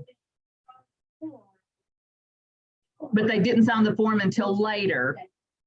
Yeah. They did everything in 3 days, but you didn't give the notification until day 4. Could the seller come back and say you're in default? No, But because you got that extra 2 days. First yeah. of all, the seller has to make demand. So see, that process is there. The seller has to make demand, and then the buyer has 2 days to answer that demand. Basically, what they're saying is the buyer doesn't have to prove they actually did it in 3 days. They just have to, in 2 days, have the form signed and over if they haven't already done that. Yeah. Could a judge prove that? And attorneys, absolutely, they may go to say, okay, let's see that you did this. We want to dot all the I's and cross the T's. But as real estate agents, we have to follow what's on here. Okay, if they don't do it, then make demand for compliance. That's why, when you're on the seller side, you need to be watching these timelines, because if they're not even doing this basicness, part of the purchase and sale agreement, what makes you think they're going to do anything else timely or the way they're supposed to? So sellers agents, you need to watch this, both buyers and sellers agents, because the duty called exercising reasonable skill and care is where then if it costs the seller maybe the sale of their house at a higher price because you as the listing agent didn't stay on top of it, then they could come back against you as the listing agent to say you didn't exercise reasonable skill and care because when you didn't have this, by 11:59 p.m. on day 3, you should have told them, the seller, that you didn't have it so they could make demand for compliance. See, it works both ways for buyer's agents and seller's agents. It's up to us to monitor that these things are taken care of. So we have another question. Okay. 68, what is the definition of equivalent? If an agent says, well, you'll have to use an what is the equivalent? Equivalent of written notification, what is it? Well, it's got to be signed by the buyer. They So it could could write be- it out on a piece of paper and sign it, but most brokers won't allow that. I have seen people say, well, it could be an email because we use email as a way to deliver notice. Well, the only way it could be email would be that if it was signed by the buyer, it came directly from the buyer. It can't come from the agent to the other agent to say the buyer's done this. That's not part of the contract. It's got to come from the buyer. And as a broker, I won't let my agents accept anything or use anything but the notification form because of the statute of frauds. The buyer signs it. Then if we find out later that there's other problems and we go to court, we can pick up on everything that the buyer signed to be enforced against them. And as an agent, you want it that way too, because if you don't have it, that the buyer signed it, they're going to come after you. Yes. Yeah, that answer. Oh, wait. What was the no? No, there are agents who say it doesn't require you. And then they say, I'll email you. Such and such, whatever that. Okay, so what she's saying is the agent says, I don't have to use the notification form because I already sent you an email and told you that they did it. So if, no, Where does it say that the agent can do that in the contract between the buyer and the seller? so for the email, for it to be a valid written notification, would buyer send their agent, the buyer's agent, an email and said, I've done all of this stuff, and could you forward that email to the listing agent and be in compliance? There's still no signature. Okay, that was what I thought. Okay, that makes sense. Yeah. Okay, Yep. well, because they can write it on something else and sign it. I would never do that. Yeah, no. No, we've got a form, we might as well use it. Yeah, right, yeah. We read it. But it's, So. But that- No. yeah, You're okay. Written. As the whole. yes. Right. Okay, so what they were back to that seller making demand and written notice, and you still have the 2 days. So you're still alive as long as you can send something with the seller buyer signature on it within those 2 days. Mm-hmm. Okay, Even. wait. Okay, Say they do. Yeah.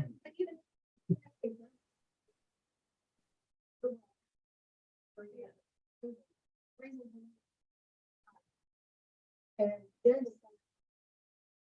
okay, this keeps coming up. So and I understand exactly what we're talking about there.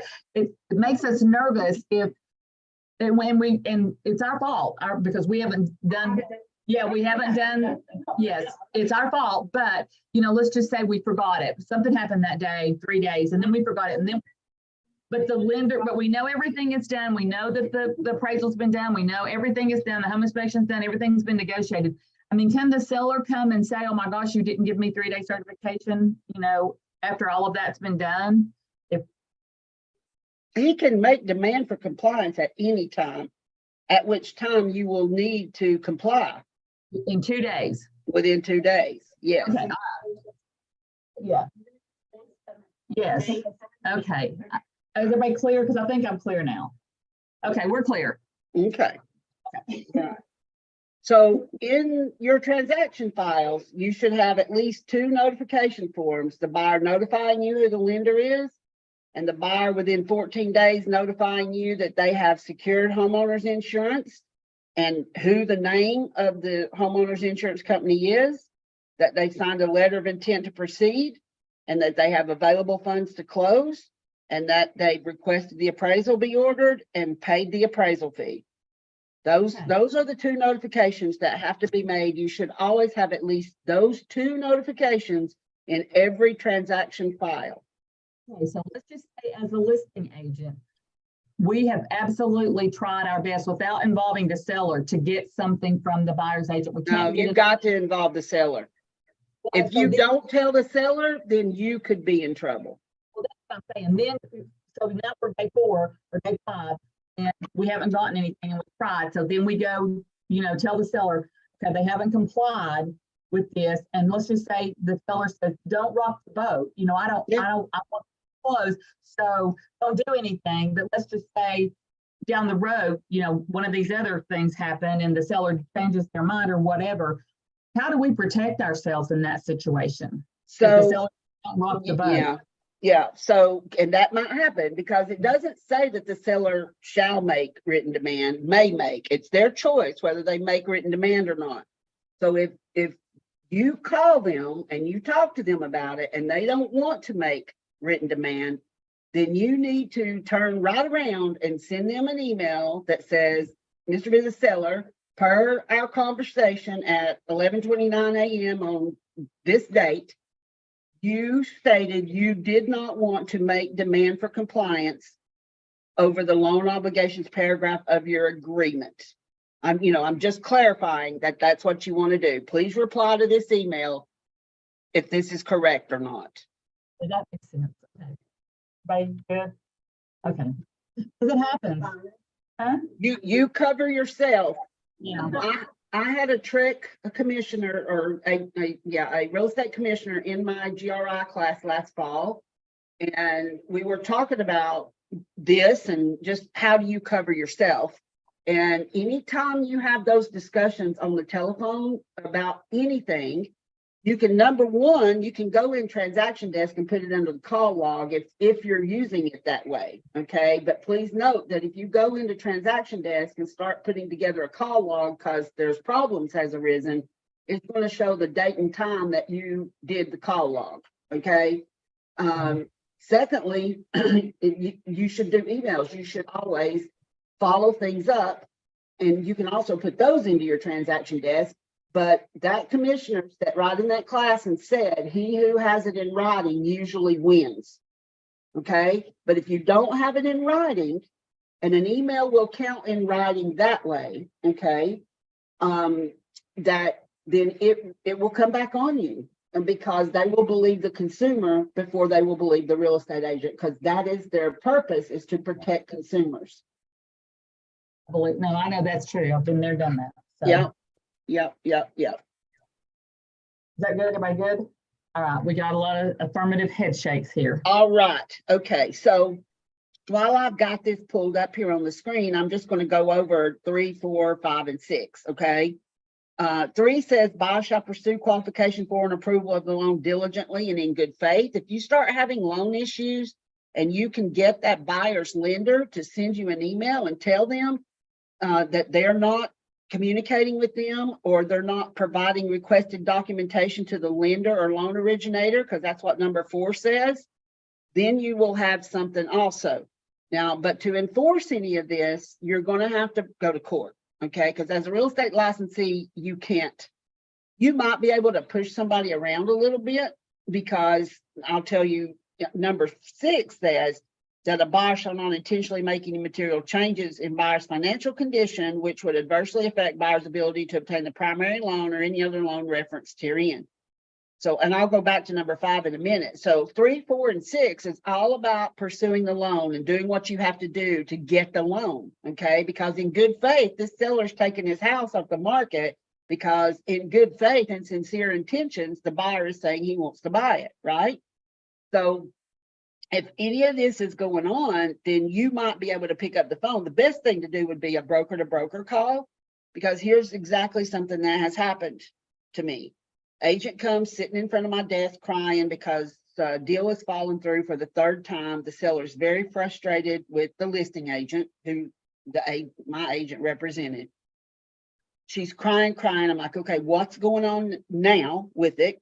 And she said, well, the buyer's lender just called me and told me that they didn't qualify for the loan anymore because they bought a truck.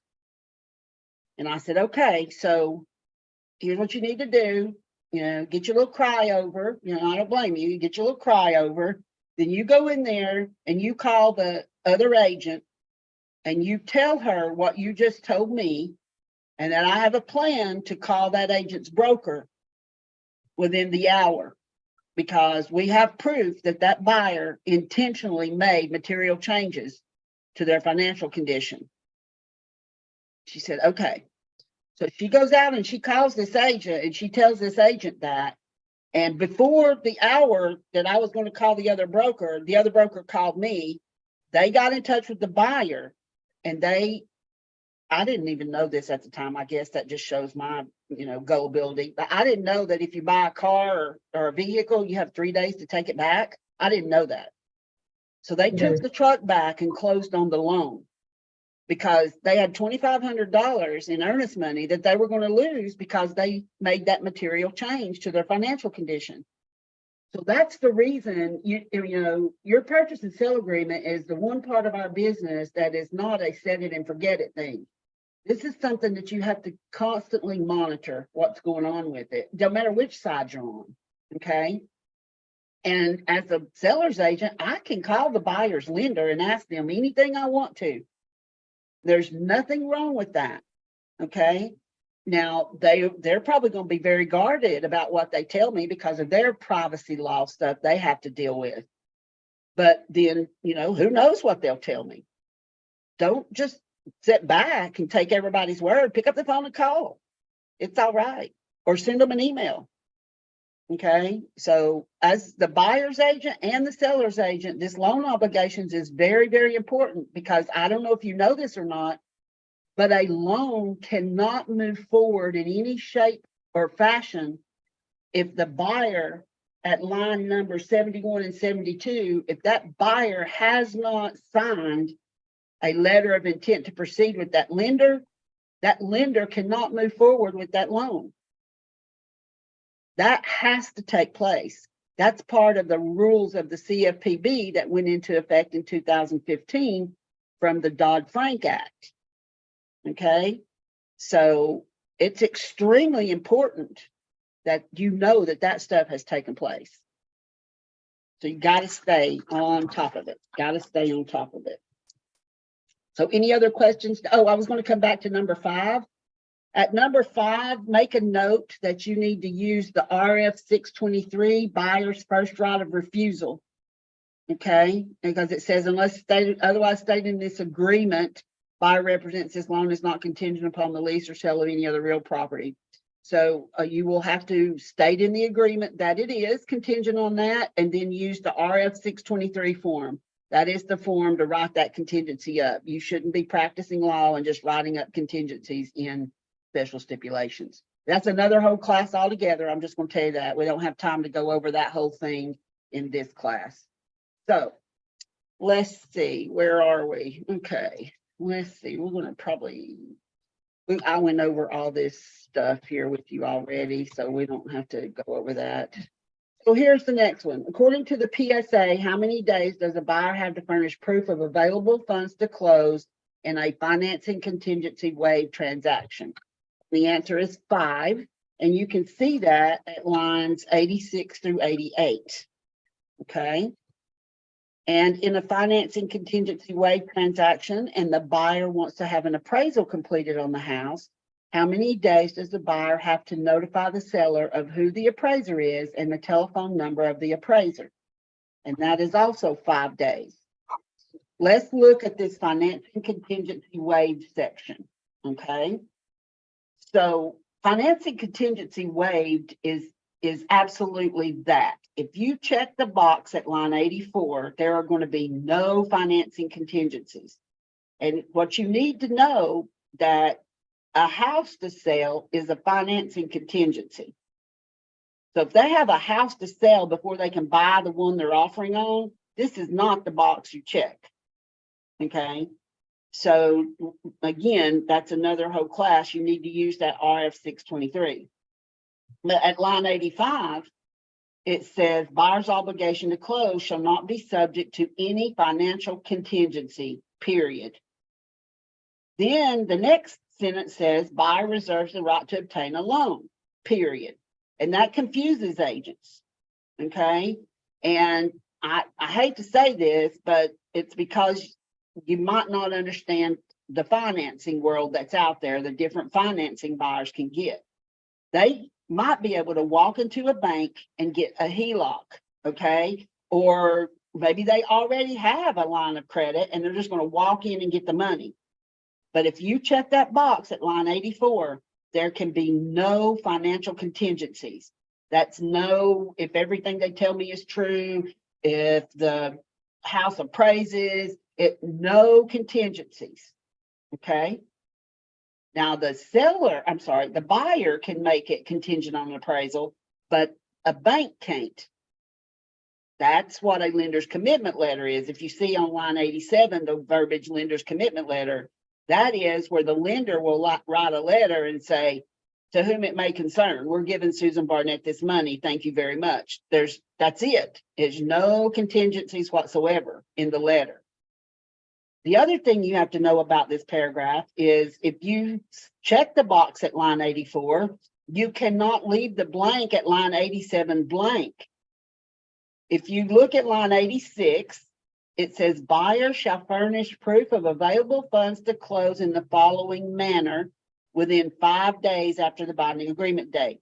So whatever you write in that blank, either a bank statement, a 401k statement, a lender's commitment letter, whatever you write, it's got to show that they have the cash within 5 days. So if they've got a house to sell and then they're going to pay cash, they can't prove they have cash in 5 days. Okay? Because if you look at line 88, it says, should buyer fail to do so, here we go with that written demand for compliance dance again.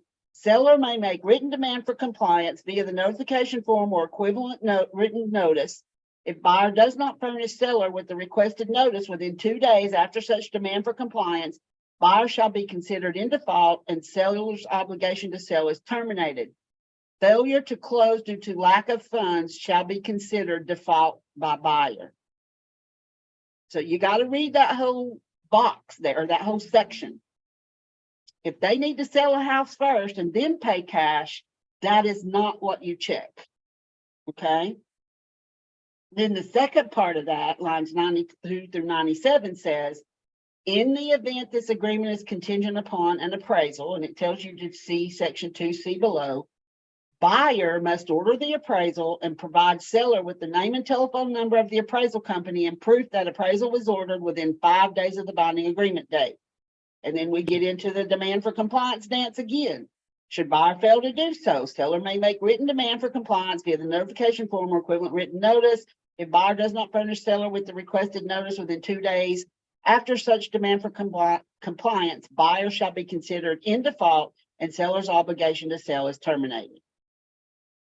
So this is basically cash. I got cash and I can prove it. That's what this section is about. Questions? I think we're good. All right, good. You didn't give me time to drink my coffee. All righty, so let me ask you this question. how many days do the buyer and the seller have to remedy an underappraised house before the buyer is purchasing the house at the appraised value or the agreement is terminated? The answer to that is 3, lines 106 through 115. And next one says, if a house does not appraise, the buyer and seller must renegotiate the purchase price. The answer is no. Can they? Sure. But do they have to? No. Okay, so please be aware of what you have to do if a house does not appraise. If you're representing the buyer and you get a phone call from the lender or the buyer that says the appraisal, the house didn't appraise, it came up short.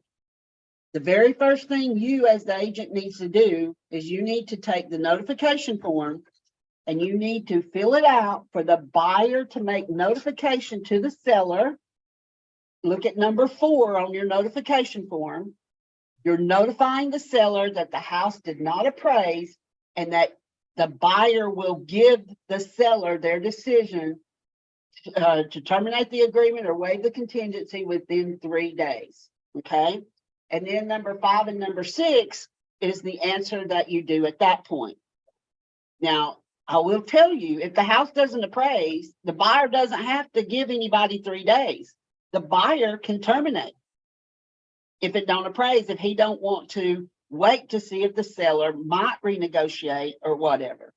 And you will see that at number 6 on the notification form. The appraised value did not equal or exceed the purchase price. They're terminating and getting their earnest money back.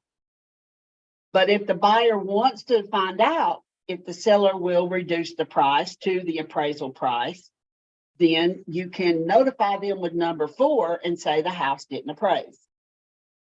And I'm So getting It's out. not, how come it's not the third choice on here then, that's an option? Because it looks like you just have the 2 choices, either terminate or waive. I mean, when do you negotiate? How do you- Okay, so that's why we give the 3 days. So as soon as you find out that it's didn't appraise, well, Mr. and Mrs. Buyer, do you want to find out if the seller will reduce the price, or do you want to just go ahead and terminate because it didn't appraise? That depends on their answer. So if they say, well, I'd like to see if the seller would negotiate the price, then you do number 4. You notify the seller that it didn't appraise. And then you're going to get on the phone as the agent with the other agent and say, I just sent you this notification form. Do you think that your seller is willing to negotiate the price since the house didn't appraise? And if it's a FHA loan, then that's going to be extremely important, because an FHA appraisal stays with that property address for a minimum of 120 days and most of the time for 6 months. So as a seller's agent, you're going to have to talk to the seller about that, because if he doesn't reduce the price, honestly, and this first buyer with an FHA loan terminates, okay, he's not going to be able to sell it to another FHA buyer for a minimum of 120 days and maybe 6 months at any other price than what it appraised for with the first buyer. Is that because there's one account number per Per property. Yep. Yep. FHA assigns property address. That's their number. That number's tied to that property address. So then if they are willing to negotiate it, then you just do an amendment to the agreement and change the purchase price, but you got to get it done before this 3 days is over with. Because if you wait, look at your purchase and sale agreement. If you don't get it done in 3 days, look at lines 112 through 115. In the event buyer fails to either waive the appraisal contingency or terminate the agreement as set forth above, this contingency shall be deemed satisfied. Thereafter, failure to appraise shall not be used as the basis for loan denial or termination of agreement. Okay, so you've got to get that amendment to the agreement signed before 11:59 p.m. of that 3rd day after notification. You also then would amend the AFSA. Does it have a, do you have to change that again if you had a not less than amount in that blank? Now, say that, where do you have the not less than? Okay, I'm on the VA loan addendum, and we were talking about making sure that we change that number, does that even matter anymore since you've had the appraisal? I'm on. Yeah, I would probably, I would address this also and change the price on this. Okay, all right. Yeah. Absolutely. Question? Wait, okay, we have a question. Okay. Okay, so after the house doesn't appraise, Mhm. and obviously, like, you guys, buyer wants to like negotiate, they don't really want to terminate, they don't want to waive it. Yes, but then if, let's say the seller says, no, I need more firm, and there is no, they won't negotiate, and your buyer still wants to like proceed forward, I feel like now when you check number 4, it's like, it says it only terminates or waives it. If they want to move forward, then they have to waive the appraisal contingency. Okay. They would have to bridge the appraisal gap, right? She's saying, let's just say the seller won't negotiate, but the buyer wants to move forward. Yeah, And they're going to bridge the appraisal gap and waive you the- would, and we have a form for that. There's a form for that. So you would either, well, you could send that form over with your offer. At this time, though, when you're here and they have the cash for that, you will probably need to do an amendment to the agreement that says that the buyer is going to bridge that appraisal gap. Absolutely.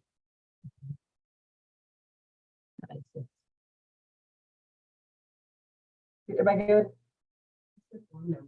What's the phone number for that one? Yeah, so y'all would ask me that. Hold on, I'll tell you. Okay. Let me look that one up for you. You would think I had it right off the top of my head, but I don't. We didn't do that much in our area, just to let you know. We didn't use that form very much. I honestly, I might have used it one time. Let me get that form number for you.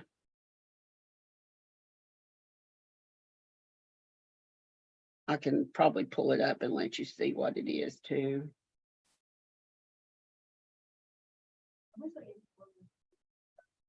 Yeah. Oops, I just went past it. It's the RF 635. What is it? RF 635. Thank you. There it is. And see, it's an addendum. So if your buyer is already saying that they will do that from the time of offer, you need to send this over to the, with the offer. And what I do sometimes is, you know, because I can't practice law, but these things that are in black and white like this, I could go and take some language off of here and say, and use it in my amendment. Okay. Does that make sense? Yes. Okay. Question. This doesn't have anything to do with what you're teaching. So this is just, let's just say that we decide we'd like something added to the contract. Who would we send that to? Would we send that to the forms committee to ask for something for them to consider? Absolutely. You send it to Candy at candy.harris@TN Realtors. So, you know, we have this document. Y'all are seeing the additional contract language document right now. And if there's something you would like for them to discuss, then they can either work on it. I mean, it depends on if they find it relevant. I'm gonna be honest. Okay, if it would help members across the state, then they will seriously consider it, adding it to a form, creating a form, or adding it to this additional contract language to help you be able to function. Absolutely. Yeah, they'll do that. We look at all kinds of emails on that committee from folks. So, all righty, where are we now? So we already answered these right here, number 28. Now we're going to probably answer a few questions and then we're going to talk about it because this section will tear people up too. I'm just going to tell you, well, we've been in here another hour. I got to give you a break or not. That's up to y'all, but everybody usually can only absorb so much. So we'll take another break. Want a break? Yeah. Okay, All right, we'll take a 10-minute break. I'm good with that. Okay. Yeah. No, it's, no, it's, no, you don't remember me telling you all that when they first came out, 3 and 5 days, I mean, 5 back then, that I got accused of being uncooperative because I was requesting all that in the winter stuff. Why are you so hateful? Why are you trying to, you know, and it was in the, back in, it was when we first had it. So, yeah. I guess that's just you run the risk of being that agent. Yeah. I know the one that doesn't go to jail, the one that doesn't go to court, because once you sit next to the judge all cozied up to him, you don't want to do it again. I've been in that state and I've had everybody looking at me and they're asking questions and twisting it all around and, you know, and you think you're guilty and you know you're not guilty because of the way they're twisted. You don't want to go there. I don't want to be in that. So I'm going to follow the rules. Yeah. Yes. Yes. Yeah. Listen, yeah, stay prayed up. No,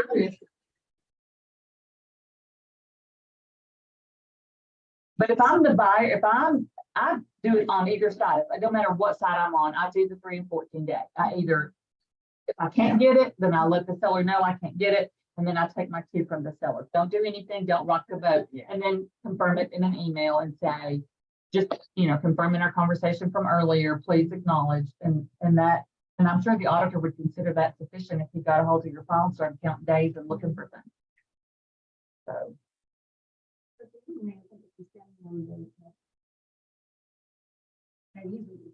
They do.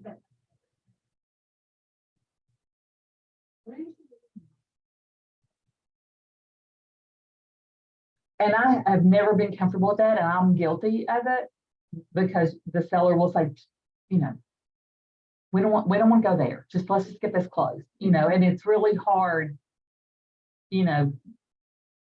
Yeah. Yes. Yes. Yes. And I got a headache yet?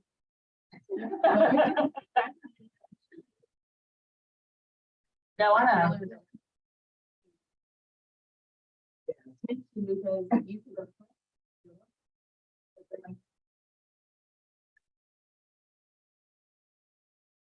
Yes, but Oh, I got accused about, I don't know, a month ago, maybe, about an agent and saying, oh, well, we know you like to follow the rules, so we'll try to do better. I was like, thank you. Yeah. Yeah, we know you like to fill in all the blanks. Really? Yes, You I know, do. yeah. I don't understand why the agents are so slack. I truly do not understand. Those are, well, and that's exactly what I say. But they're also, I feel like a lot of those agents are transactional agents. They're just getting the paycheck. They're popping on from the next. Oh, I don't think you need to be involved in this. She said, I didn't understand that. But anyway, that's the transactional agent. They're not trying to build a relationship with you or anybody else. And I'm telling you, and you all know this, you don't have a good relationship with the other agents, your offers are not going to get accepted. So we walk on this fine line. If they get multiple offers and they consider you to be hateful or uncooperative or whatever, you know, it is a fine line that we walk. I mean, yeah.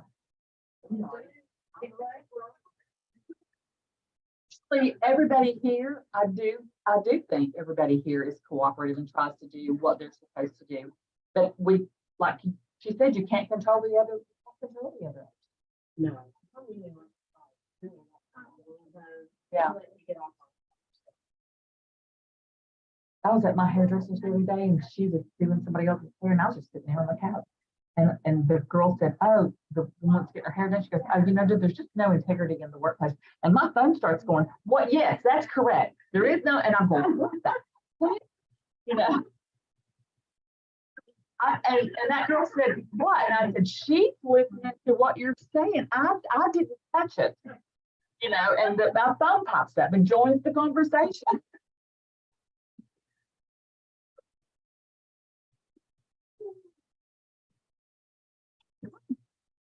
Yeah, no, I was, and I don't know how to make it stop. And she said, you need to change that setting. And I said, well, tell me what it is and I will. Well, then I forgot about it, but now it just jumped into this conversation. Then you see, Well, what happens is you're targeted, they start, it's all Google, I'm all Google, so this is Android, so then the targeted marketing starts. So the next thing you know, Margot and I were talking, this has been a few years ago, we were talking about some diet program that started with a P, PX9, something, and you said it, and you said, yeah, or so you said something about a diet, and whatever it was, you said it, and I said, I'm gonna look that up, but before I could look it up, it was on the screen. Yeah, and that was one of the first. Yeah. And she had just, yeah, that's the first time I realized how sensitive it was and that they were really listening was when that happened. I went, okay, they were right. Yeah. so and really want something and you're person like you open your phone and talk about it in your phone. And then I said, no, I want to charge my phone. So, and then idea will be you can put those ideas. Yeah. Hey. When I lived in your time.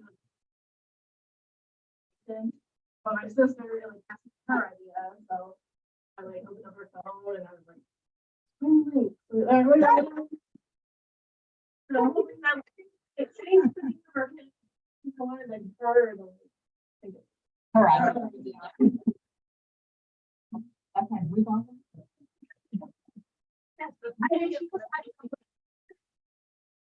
Hey, I mean, as long as she's on board.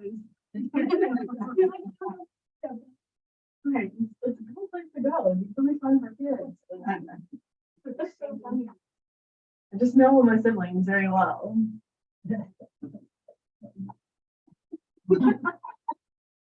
It didn't work out, but. But I tried.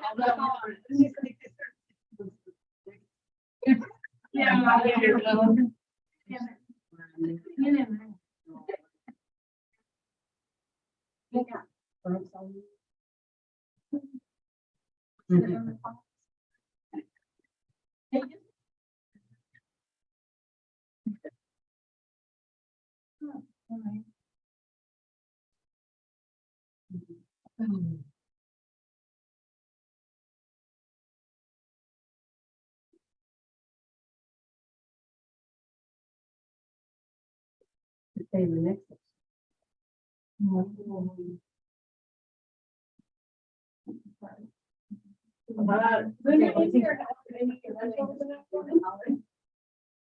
sorry, does anyone in here have any rentals?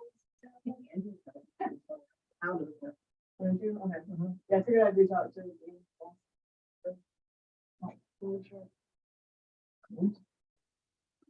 When do you need it? End of this month. Yeah. But I think it should, I mean, it should be a good tenant and they're like, I don't know, they at least need a month. But no pets. No pets, it's just him.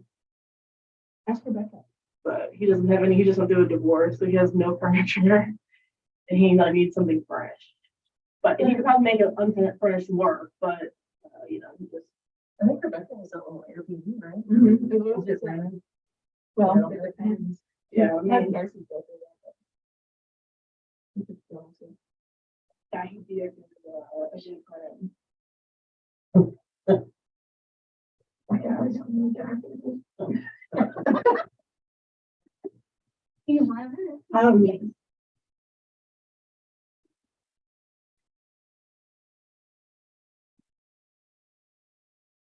Um,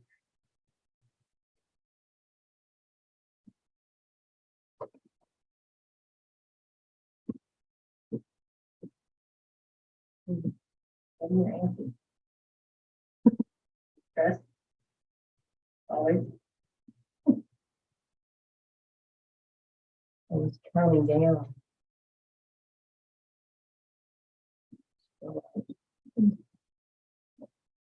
Number one.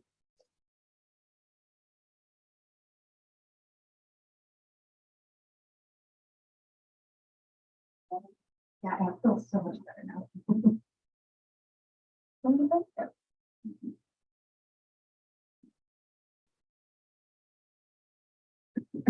All right, I think we're back at this point. Let's see where we are on this PowerPoint presentation. Not there.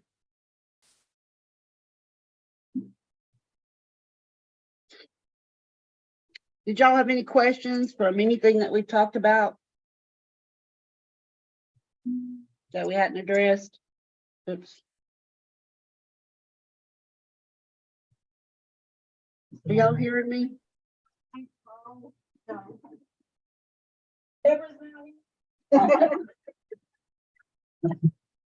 I'm back. Okay. That's all right. No questions? We're ready for the big blow. Oh, yeah, the big blow's coming up. All right. Well, there's one more after this one, then we'll be good. Okay, so this question says, in the PSA, you must address who will pay the cost of title search, mortgagees, and owner's policies. The answer to that is yes. You can see that on lines 141 through 144. Next question, it's recommended that on the PSA form, you ask the seller to contribute to the buyer's expenses in the special stipulations paragraph of the form. The answer to that is no. It has its own place at lines 145 through 150. We're going to be talking about section 2D, which is the closing expenses. So here's what we're going to be talking about. So as you can see, the title of the section is closing expenses. I will give you $500. I'll send it to Deborah if you can find the phrase closing cost and prepaids between lines 116 and 142, pre-printed on the document, so that if you write in on lines 147 through 150 that the seller shall pay closing costs and prepaids for the buyer not to exceed some amount of money or up to some amount of money, how will someone be able to define closing costs and prepaids by reading the agreement between the buyer and the seller? Well, I'm going to tell you they won't be able to, because that phraseology, that verbiage is not in here. Okay? It is called expenses. Now, everybody probably knows and understands what you mean by closing costs and prepaids, because that's what lenders tell us all the time. But that is not what's in our contract. So we need to match the verbiage that's in our contracts and use that language. So notice again at line 116, it is closing expenses. Then D1 at line 117 is seller expenses. And D2 at line 132 is buyer expenses. And D3 at line 141 is title expenses. Okay, so lines 117 through 131 are the items that the seller will be required to pay in expenses at closing. Lines 132 through 140 is what the buyer will be required to pay in expenses at closing. Okay, lines 141, 142 are the title expenses. And the reason title expenses was separated out by itself is because there is no I can't even think of the word. I almost said it and I'm not saying it. It's not done the same consistency. There's no consistency across the state on the way title expenses are handled. Some title companies will charge the cost of title search to the buyer, some will charge it to the seller, and some will split it between the buyer and the seller. Okay, now we know that a mortgagee's policy, as you see listed on line 141, if your buyer is getting a loan, the lender's going to require that mortgagee's policy to protect their interest in the ownership or title to the property. And then owner's policy, as listed on line 141, is a completely optional expense that the buyer can pay themselves or they can ask the seller to pay. The truth is, everything that you see listed on lines 141, the buyer can pay themselves or ask the seller to pay. but the forms committee had to separate it out from underneath seller and buyer expenses because there's no consistency across the state. So you absolutely cannot leave line 143 blank. You have to tell the title company who is going to pay the cost of the title search, who's going to pay the mortgagee's policy, and who's going to pay the owner's policy. And that does not mean to write in there, seller to pay theirs and buyer to pay theirs, seller and buyer to pay customary charges. That is not the correct way to do that, okay? So you got to put who's going to pay it. Line 142 says shall be paid as follows, blank. So you got to say who's going to pay what. Any questions on that? Okay, Wait, hang on. okay, Oh, sorry. Okay, we got it. okay. Then you get down to line 145, where it says in bold language, because for some reason, real estate agents are having a real hard time understanding about closing expenses. That has been changed since 2015. So it says here on 145, not all of the above items, and in parentheses, it says seller expenses, buyer expenses, and title expenses are applicable to every transaction and may be modified as follows. Then you have blank lines from 147 to 150. That's the section where you ask for any changes, such as asking the seller to pay the buyer's expenses and title expenses. So if the lender tells you the seller can contribute 4% of the purchase price to the buyer's expenses, they'll probably say to the buyer's closing costs and prepaids, because that's what they always say. But that language isn't in our contract, so we have to match the contract language, okay? So 4%. We're going to say the price of the house is $100,000, just for me to make numbers easy. Then that means $4,000. Okay. So I got to ask the seller to contribute to these expenses on behalf of the buyer up to $4,000. There's a couple of ways I can go about doing this. I can go to line 143 after I ask the lender if that $4,000 covers an owner's title policy and a mortgagee's policy. I mean, is that all they can do that they're going to do? Okay. So I could say there on line 143 to see lines 147 through 150. Then I could come down to lines 147 and 150 and I could put something like this. You ready to write? Okay. Yes. Seller shall pay buyer expenses and title expenses as listed above on lines 132 through 142, including any non-allowables, depending on what kind of loan they're getting, not to exceed $4,000. And then if somebody says to you, what did you mean by that? Well, it's pretty clear. We're asking the seller to pay items that are listed on lines 132 to 142 and not go over $4,000. But when you say that you put closing costs and prepaids, what are closing costs and prepaids for the buyer in lines 132 through 142? Because title policies and title searches, they're not closing costs or prepaids. So Can you you say gotta that? be careful how you word it. Say it again one more time. Of course, you're going to ask me to say it again one more time because I can't type it the same, right? Seller shall pay buyer expenses and title expenses as listed above on lines 132 through 142, including any non-allowables, not to exceed dollar amount. Okay. Okay, but I can't put on line 143 to see lines 147 and 150 and then not address lines 141, 142. You see what I'm saying? I've got to address it all. 143 again, I think I might have said this already, but you don't put anything like seller to pay theirs, buyer to pay theirs, buyer and seller to pay customary charges. I mean, that's not clear about who's going to pay those three items listed on line 141.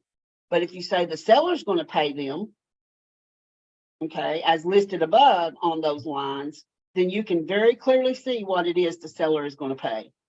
There's Okay, no so- question asked. So let's just say we, the listing agent, and we get that offer from the other agent, and it says exactly what you said, because we see it all the time. Then what do we do? Do we put that in the count, we explain it in a counter offer? Yep. It's up to you to make it right, to Now, hang on. protect the person you represent. Oh, we got a question. What happens? Consistent. I need that. What if you have a lender who says they have to have this exact language on the contract and it's not? Tell them to have their department head send it to you with a signature in an email.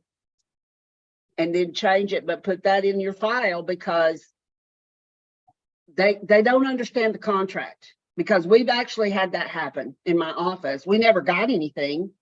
They just went ahead and did it, because I know what we got from the lender. The phone call we got was, I need you to change that language to say closing costs and prepaids. So that's an amendment to the contract. You have to understand that. You will have to amend the contract to change that language that the buyer and the seller will both have to sign. And so I explained that to the lender, and I said, closing costs and prepaids are not defined anywhere in our contract. So no one will be able to tell exactly what the seller is paying except you. So I need you to direct me to change my contract. And we never heard anything back from the lender on that. They took it like it was. Okay, that. I know. Now I wish you could see the faces. Oh, I can only imagine. I can only imagine. Because my agent had actually had it, had it all typed up in transaction desk and decided she would check with me. And I'm like, I'm glad you did, because no, we don't just do what they say. I mean, they're not a party to this contract. The buyer and the seller are, and the buyer and the seller have to be the one to agree to make a change. All right, Oh. any questions about that? Okay. One of the things that you really need to pay attention to is that next section where the closing agency information is, and please don't just write the name of the title company. I know that's what people do. But this information right here was added for self-preservation for us, real estate licensees, realtors, agents, okay? Because this all stems out of the whole wire fraud thing. Up until about 2018, I believe it is, the Tennessee Realtors did not have the wire fraud notice that we put out. We only had closing agency here. We didn't have contact information. We did not have the initials after the wire fraud language on the last page of the form itself, the purchase and sale agreement. And that all was added at the very same meeting of the forms committee after Todd Scholler, who is an attorney and is on the forms committee, was an expert witness in a court case in Williamson County where the buyers sued their agents for not making sure that they knew all about wire fraud and how to contact their title company that they were dealing with. So this is to protect you to fill that stuff in, okay? Because just in the last couple of weeks, I had an agent at a title company, standing in the title company. I don't know what she was doing there. I don't remember. Talking to a buyer on the phone, and the buyer said, I just wired the money. The agent said to the receptionist that was, or the person, whoever was handling that closing, said he just wired the money, had him on the phone. And that title company person said, we've not sent him instructions. And she said, did you hear that? They've not sent you instructions. Stop that money. And they hung up, and he was able to catch the money in a Truist account in Florida. Okay. Because he knew right who to call at the bank and stop the wire.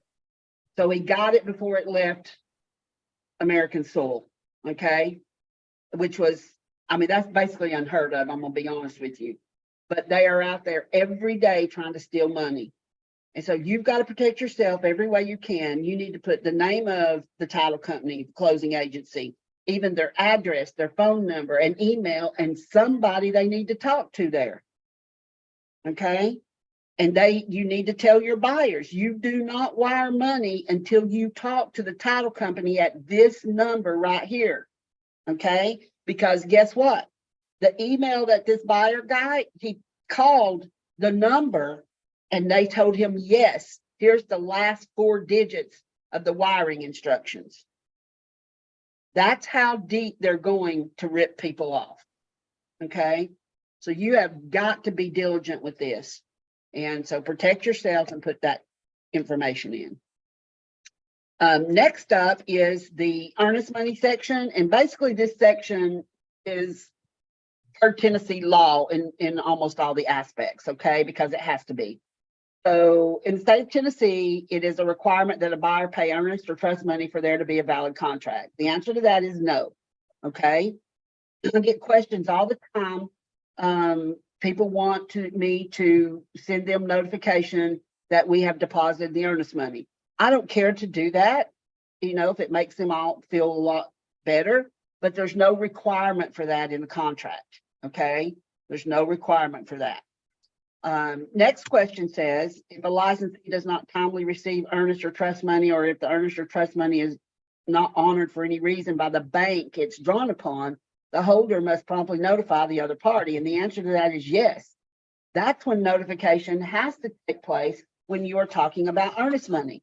If you put 5 days in the blank that you're going to receive it and you don't get it in 5 days, you got to tell everybody you don't have it. Or if you get it and the check bounces on day 12, you got to tell everybody the check has bounced, which is on the notification form. Okay. You send it over and let everybody know that.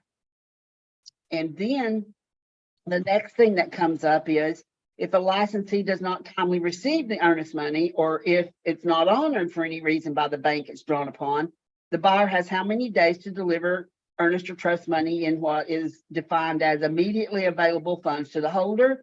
And that answer is one day. And all of that is in this paragraph. That specific information is at lines 160 to 168. You can find it there. And then on line, if you're looking at your purchase and sale agreement, lines 169 through 179, that's straight out of the statute as far as how earnest money is handled. And then here's a question for you. According to the PSA, earnest money cannot be dispersed prior to blank days after deposit unless written evidence of clearance by the bank is provided, and that is 14 days. Okay, and that's lines 184 through 185. You can see it there. So if you have a cash deal that's going to close in 10 days, you probably will want to get a money order or a bank check or something like that and not take a personal check, or you can't close until you have written evidence that it's cleared the bank. And here's this next question. A lot of people don't know the answer to this one. The Tennessee Realtors Bank of Forms has a specific form to use if the title company is holding earnest or trust money. The answer to that is yes. It's the RF 482. It is called an escrow agreement. So I don't know if it's hit up there with you guys yet or not, but it's down here. I mean, there's several companies that don't hold earnest money anymore. And the truth of the matter, if my agents are writing up an offer on something, I just hold the earnest money because I'm not scared to hold earnest money. Okay. But this escrow agreement is if a title company is going to hold this, then it needs to be signed by everybody, the buyer, the seller, and the title company, saying that they will handle it in accordance with the contract and Tennessee law, because title companies are not bound by the same laws of the Real Estate Commission as we are when it comes to earnest money. Okay, so you'll need to read through this form and fill it out and have everybody sign it. Okay, questions on that? If we're the listing agent and that's not provided and the money's at the title company, are we in any jeopardy at all? If we Sure. don't get- Yep, because right now there's no agreement with the title company that it will be handled the way the contract says it's going to be handled.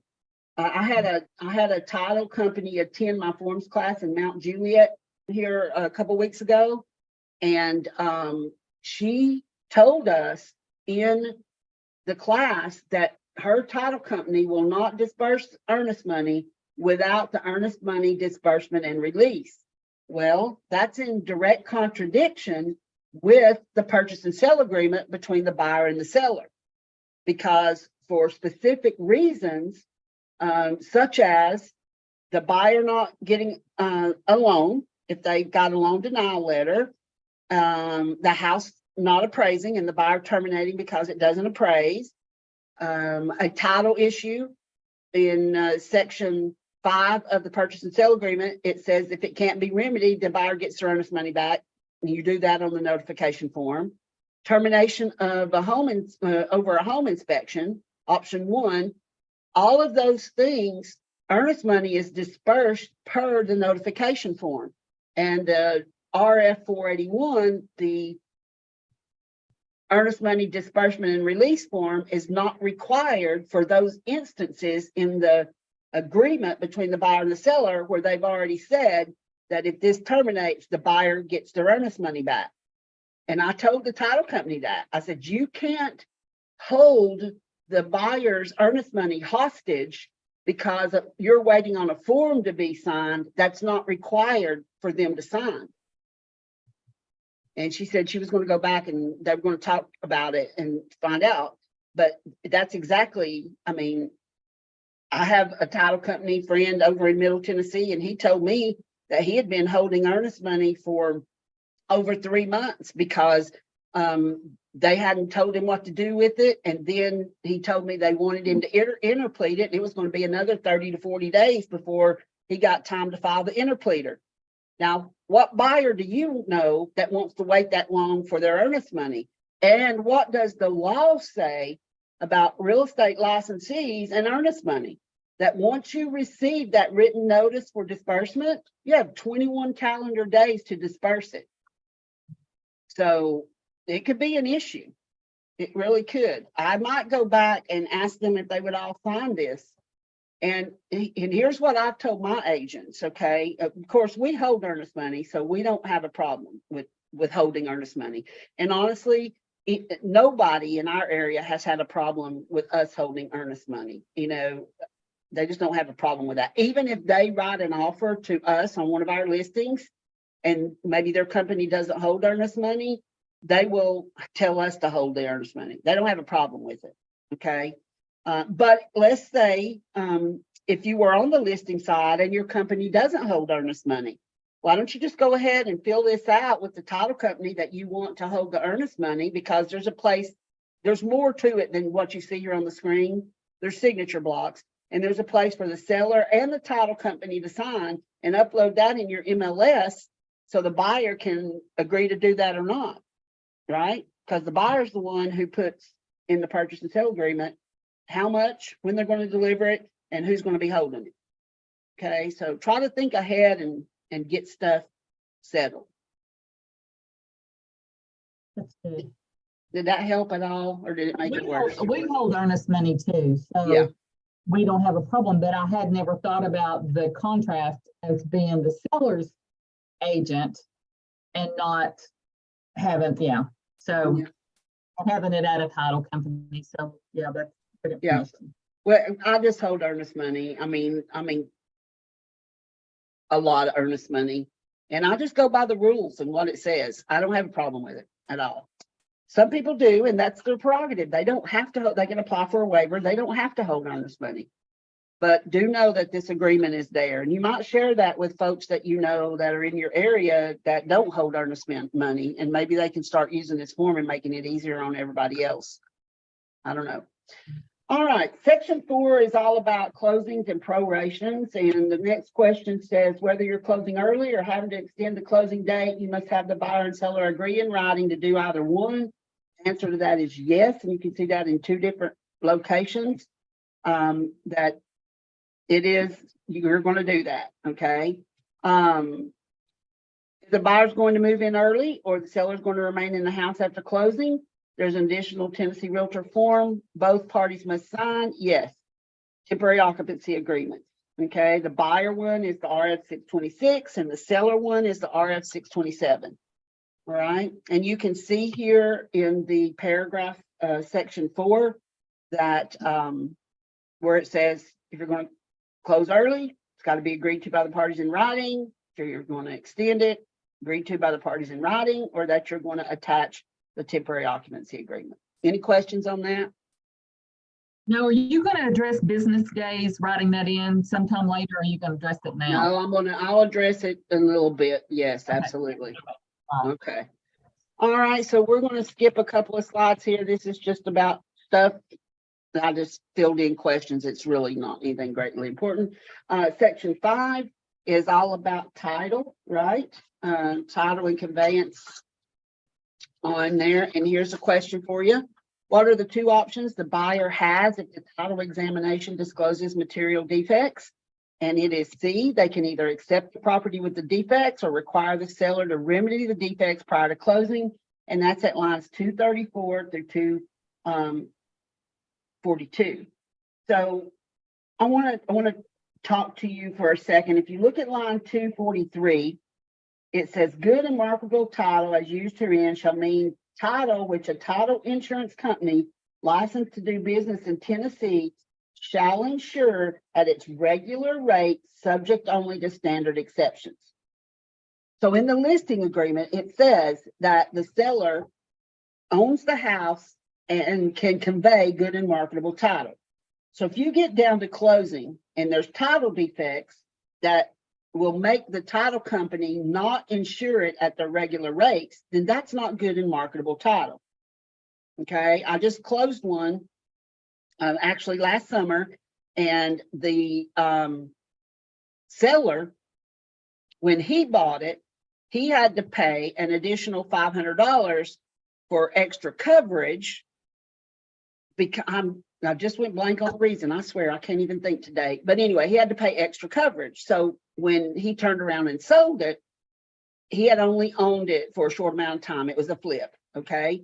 And so when they went to do the title insurance for the buyer I was working with, they told that buyer that he had to pay extra coverage to get title insurance. Well, I just picked up the phone and called the listing agent and said, hey, wait a minute, take a look here at line 243 through 244.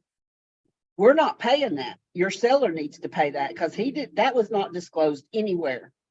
Okay. He truly does not have good and marketable title to the property. So he can either pay it and get the property covered, or we'll just terminate the agreement, whichever one you want to do, because that's the choice that we have here in black and white on the document. So the seller paid the difference.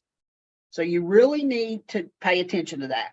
Okay. If you're having issues over title, stop, figure out what's going on. And if they don't have good and marketable title, then your buyer should not be the one to suffer from that.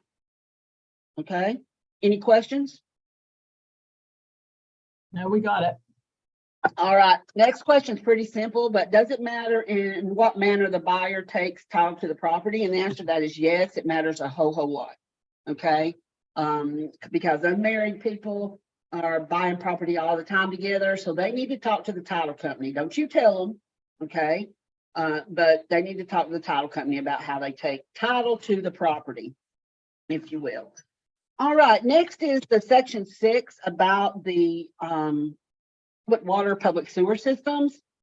So the question is, according to the PSA, the agreement will automatically terminate if the property is found to need to be connected to the public water and sewer. And that could happen when your buyer's getting a VA or an FHA loan, and the buyer and seller cannot successfully negotiate the cost. And the answer to that is yes. You have automatic termination. So here's the section 6. So what you need to know is that in the state of Tennessee, if a house is in the city limits, okay, they are charged for public sewer, whether they're using it or not. Okay. You got to understand that. So if the buyer is getting an FHA or a VA loan, you will need to go ahead. If it was me, and I would address this scenario in section 6 in the special steps. I mean, I would probably write in the special steps what it used to say on the old VA FHA addendum, that the seller needs to provide certification that they are connected to the public water and public sewer within 5 days after the binding agreement date. And if not, then they will pay for the connection. So you got to think about what's happening here. Now, you may not, the lender may not come out and say within 2 weeks after you're under contract, hey, by the way, is this connected to public water and public sewer? But the appraiser is going to check. It's on their form that they're supposed to check if it's on public water or public sewer. This just happened to us. It's been 3 weeks since the closing. But when the appraiser went out there, he called and he said to my husband, he's a realtor too, he said, you know, this is an FHA loan and this is going to have to be connected to public water. And my husband said, yeah, it would be great if it was connected to public water. It would have saved us a lot of stuff while we've been going through this transaction. But it's about 2.5 miles away from the house. It doesn't even come out as far as the house is. The house is on a well. And the appraiser said, well, not according to the tax records. The tax record says it's on public water, but then our disclosure and contract and stuff had reference to a well. And so the appraiser kind of argued with us, and my husband just said, hey, if you can find out that it's not cost prohibitive to connect to public water, I think the seller would be willing to do it. So you just let us know. Well, he called back later and said, well, you're right. It's 2.5 miles away from the house. And so we're not going to require it to be connected. So just know that this could come up. And if you don't address it on the front end, once you find out about it, you only have 5 days following the notice, but no later than the closing date. Who the heck's going to negotiate all the way up to the closing date to get this done? Not me. So you may want to address it up front in special steps. Just saying. Okay. Section 7 is all about the lead-based paint disclosure. I want to help you understand something about the lead-based paint disclosure. So we were talking a little bit ago or earlier that you got to have these disclosures prior to going under contract. So you can see right there under number 4 where I've got the arrow that the buyer has received this opportunity to either have a lead-based paint assessment or waive the assessment prior or before becoming obligated under the contract to purchase the housing. So you got to make sure that that one of those boxes is checked also, not just that they've signed the form and such. If you don't, that's an $11,000 fine from the EPA if they audit your transaction file. Okay, so you got to make sure one of those boxes is checked.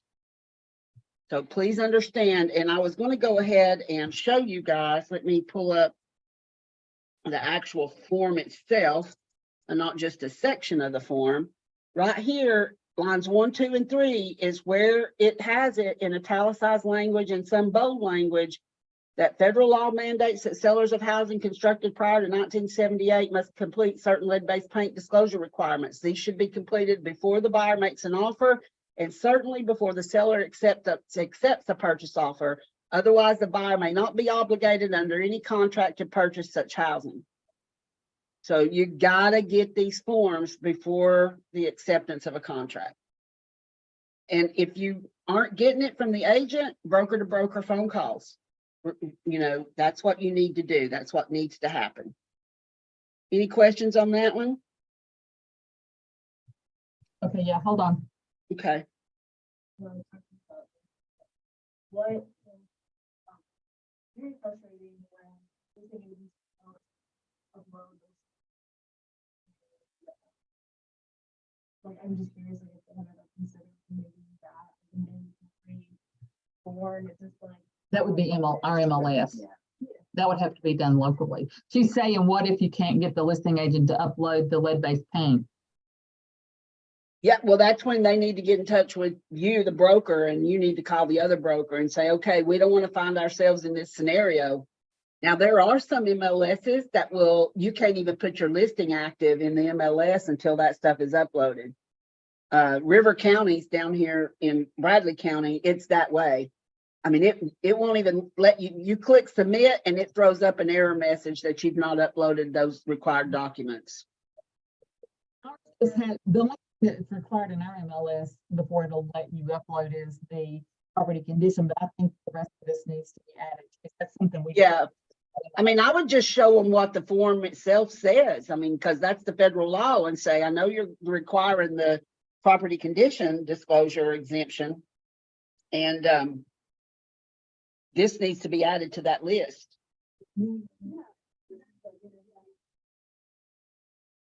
They're saying is if you're in the middle of a bidding war and everything's happening and everybody wants you to move fast, there's just no time to do anything. Oh, I get it. Yeah. Remember, I told you I'm sitting right here in this chair and I don't have one.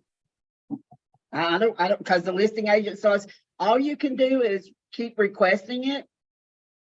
And yeah, and I know I've had people say in my class that they don't upload it on purpose so they can try to sell it to hold off some buyers from making offers. Now, how fair and in good faith is that? Lord. Yep. Yeah. She said she couldn't believe it. Say that out loud. Oh, I've had people send me the home inspection reports because they said in the email that they sent that now that they sent it to me, I would have to make disclosures of it. And they're right. I do. And they do it on purpose. Wow. Yeah, speaking of that, oh my goodness.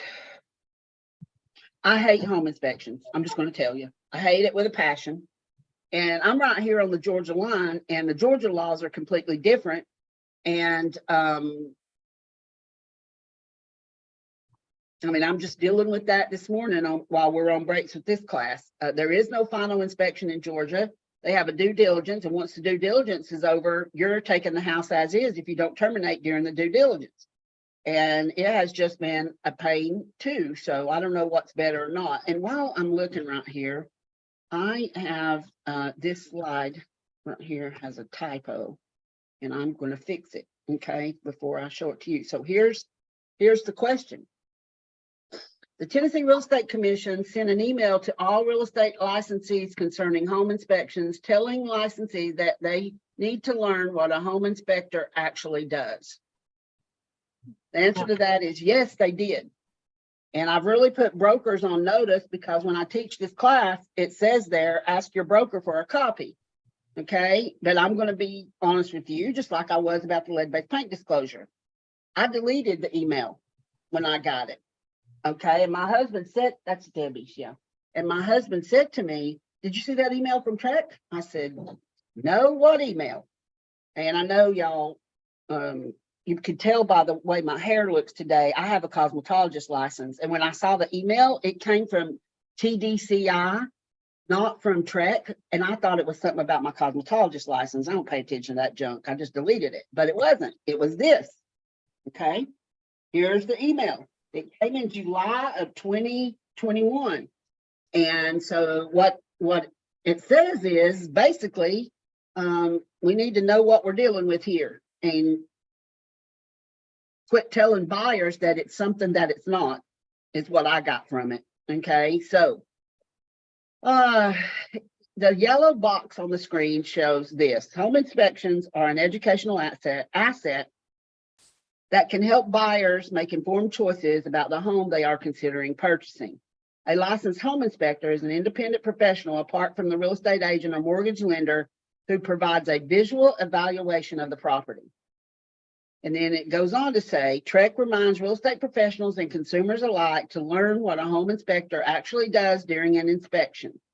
During an inspection, a home inspector visually inspects a home's structural components, windows, heating and cooling systems, and then lists all the things that is in their law that they can look at visually. They're not supposed to take anything apart, dig anything up. That's not what they're supposed to be doing. Okay. So that email came out to everybody. And so in my training, I want everybody to be aware that Trek is aware that home inspections are not always going the way they should. Okay, because there's a lot of complaints to the real estate commission about realtors, licensees, about how they handle home inspections and what they do with them. Okay. I truly wish the real estate commission would just come out with, this is what you do. Okay. I do. They've not done that yet. I don't know if they ever will. Okay. But what we do have and have had for a while is this form, the disclaimer notice, right? You probably use this with every individual you work with, buyers and sellers. It's an 18-section form, okay? But you got to realize what it says and what your obligations are. So on line 3, it says this disclaimer notice is an express warning to all sellers and buyers that they should not rely on any statement, comment, or opinion expressed by any licensee when making decisions about any of the following matters, including the selection of any professional to provide services on behalf of buyers or sellers. Any professional selected by buyers or sellers should be an independent qualified professional who complies with all applicable state and local requirements, which may include licensing, insurance, and bonding requirements. It is strongly recommended that buyers include contingency clauses in their offers to purchase with respect to these or any other matters of concern, and that buyers, in writing the offer, allow enough time to get an evaluation of the following matters from an independent qualified professionals. The matters listed below are not an exclusive list of actions or circumstances which are not the responsibility of the licensees with whom you work. These items are examples and are provided only for your guidance and information. That plainly tells you that things that are listed on this form are not your responsibility. And number 3 on that form is home inspections. Okay. Now, before we go any further, I don't care how you handle home inspections. You're not my agents. I don't have responsibility for you. It doesn't matter to me. Okay. But I'm going to give you some information about it so that you can decide how you handle your business and do it the way your broker tells you to. Okay. So first question is, according to the PSA, in the event the buyer elects to contract with a third party, examples are Uncle Joe the contractor, Brother Billy, or actually a home inspector to obtain a home inspection, said inspection shall be conducted by a licensed home inspector. And the answer to that is yes. It actually says that on lines 270 through 272 of the purchase and sale agreement. Okay. Number 45, the state of Tennessee has defined what a home inspection is. Yes, they have, and there's the statute. Number 46, the state of Tennessee has defined what a home inspector is. The answer is yes, and there's that statute. Next question, may the buyer do his or her own home inspection? Yes, they can. It says that on lines 272 through 276. You will notice that that word buyer is capitalized. So that is referring to the buyer or buyers that are listed on page 1. That's who does the home inspection. Not their brother, not their daddy, not their cousin. Okay. 48, may the buyer have a structural engineer or a licensed general contractor do the home inspection? No, they cannot, unless they also hold a home inspector license. Now, the structural engineer can come in and they can look at the structure, okay? But a licensed general contractor is not licensed to do a home inspection, so they can't do them, okay? Number 49, the home inspection as directed by the definition from the state of Tennessee is a visual analysis of the property. The answer to that is yes, and you can see on lines 266 through 291 that our purchase and sale agreement form also says that it is a visual analysis, okay? Next question, and we're going to talk all about this, so let's just get through these questions. Per the statutes of the Tennessee Home Inspector Law, the home inspector must inspect subterranean systems or system components such as sewage disposal system, water supply, or fuel delivery systems. The answer to that is no. You can find that information in the statute. Okay, and I'm going to show you these statutes in just a minute. What you need to know about home inspectors are that they have their own division at Tennessee.gov. They have their own rules. They have their own complaint processes. They have their own code of ethics. Okay, they have their own laws. They are a licensed entity in the state of Tennessee. And we're not, unless we are. I mean, I guess you could have a home inspector license and a real estate license. I think that'd be very dangerous, but you could, okay? So when we start talking about definitions, here is where you can see the definition of a home inspection. It means a visual analysis for the purpose of providing a professional opinion of the condition of these things, okay? It also goes on to say that the home inspection does not mean a compliance inspection for building codes or any other codes adopted by this state or political subdivision of this state. And we all have heard that, right? Home inspectors always indicate in their reports when things don't meet current building codes. They're not supposed to be. Because as you can see, a home inspection does not mean a compliance inspection for building codes or any other codes adopted by this state or political subdivision of this state. Then here's their definition of a home inspector: is a person who is licensed under this part as a home inspector and who engages in the business of performing home inspections and writing home inspection reports. So when that buyer contracts with a home inspector, that's who they should be contracting with, someone who's licensed as a home inspector. It goes on to say that in the home inspection report, there needs to be a statement that the report does not address subterranean systems or system components, operational or non-operational, including sewage disposal, water supply, or fuel storage or delivery. Now, what that means is that the home inspector should not be checking these things.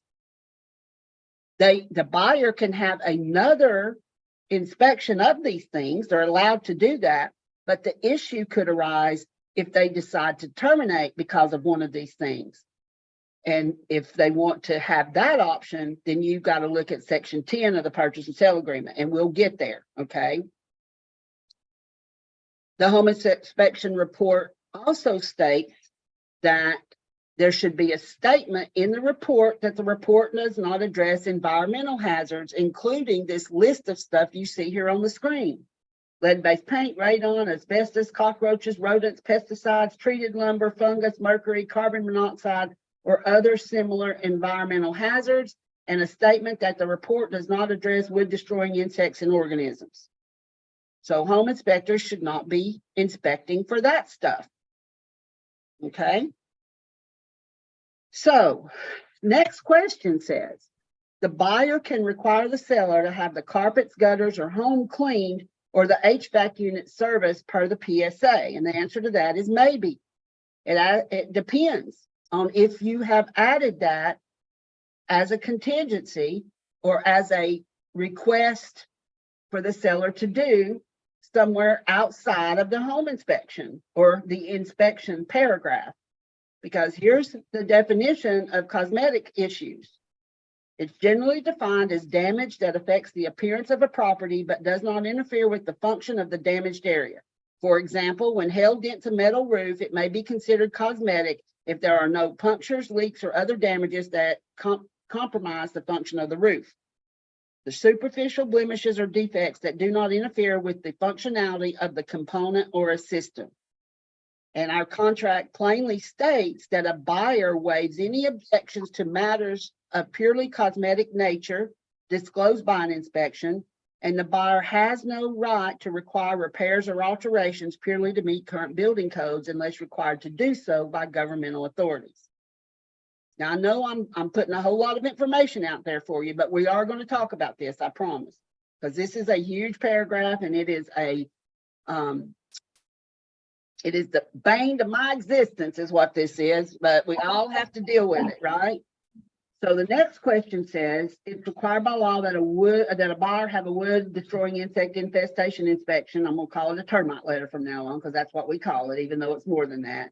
completed in order to purchase a house. No, the law doesn't say they have to have that done. The next question says the wood destroying insect infestation inspection or termite letter is not needed until it's time to close, and it's acceptable to email the report to the closing agency a day or two before closing. False. Okay, lines 297 through 298. Next, if the buyer does not have the home inspection completed and provide notice to the seller by 11:59 p.m. of the last day of the agreed upon inspection period, the buyer forfeits any rights under the inspection paragraph and accepts the property in its current condition. Yes, that's what it says on lines 302 through 307. Okay, so now questions. Let's start our first round of questions before we move forward about what we've just went over. We're going to talk about days and how to do that. That's coming up, but just anything. All eager to the good part.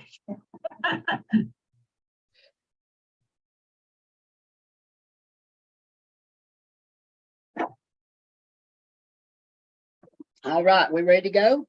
Yes. Okay.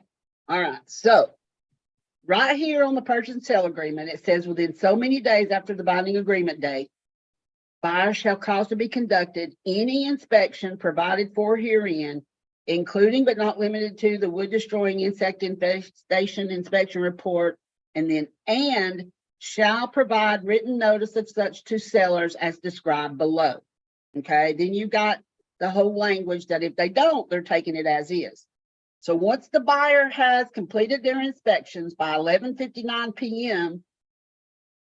of the last day that you put in that blank, okay, let's say it's 7 from the binding agreement date, the buyer has 3 choices, okay? The first choice is that they are going to terminate the agreement. It says, in consideration of buyer having conducted buyer's good faith inspections as provided for herein, the sufficiency of such consideration being hereby acknowledged, buyer shall furnish seller with a list of written specified objections and immediately terminate this agreement via the notification form or equivalent written notice, and all earnest money or trust money shall be returned to the buyer upon termination. So if that's what the buyer wants to do, you use the notification form, is number 12 on the notification form. On lines 55 through 57 on the notification form, you can list why they're terminating. But language that will not work is because of the home inspection, per the home inspection. See the attached summary page of the home inspection. That's not what the contract says. It says the buyer shall furnish the seller with a list of written specified objections. Okay, we used to only have one blank right there, and this went to court because on that one blank that the buyer's agent had written per the home inspection, and the judge says no, they can't terminate for that because that's not what it says.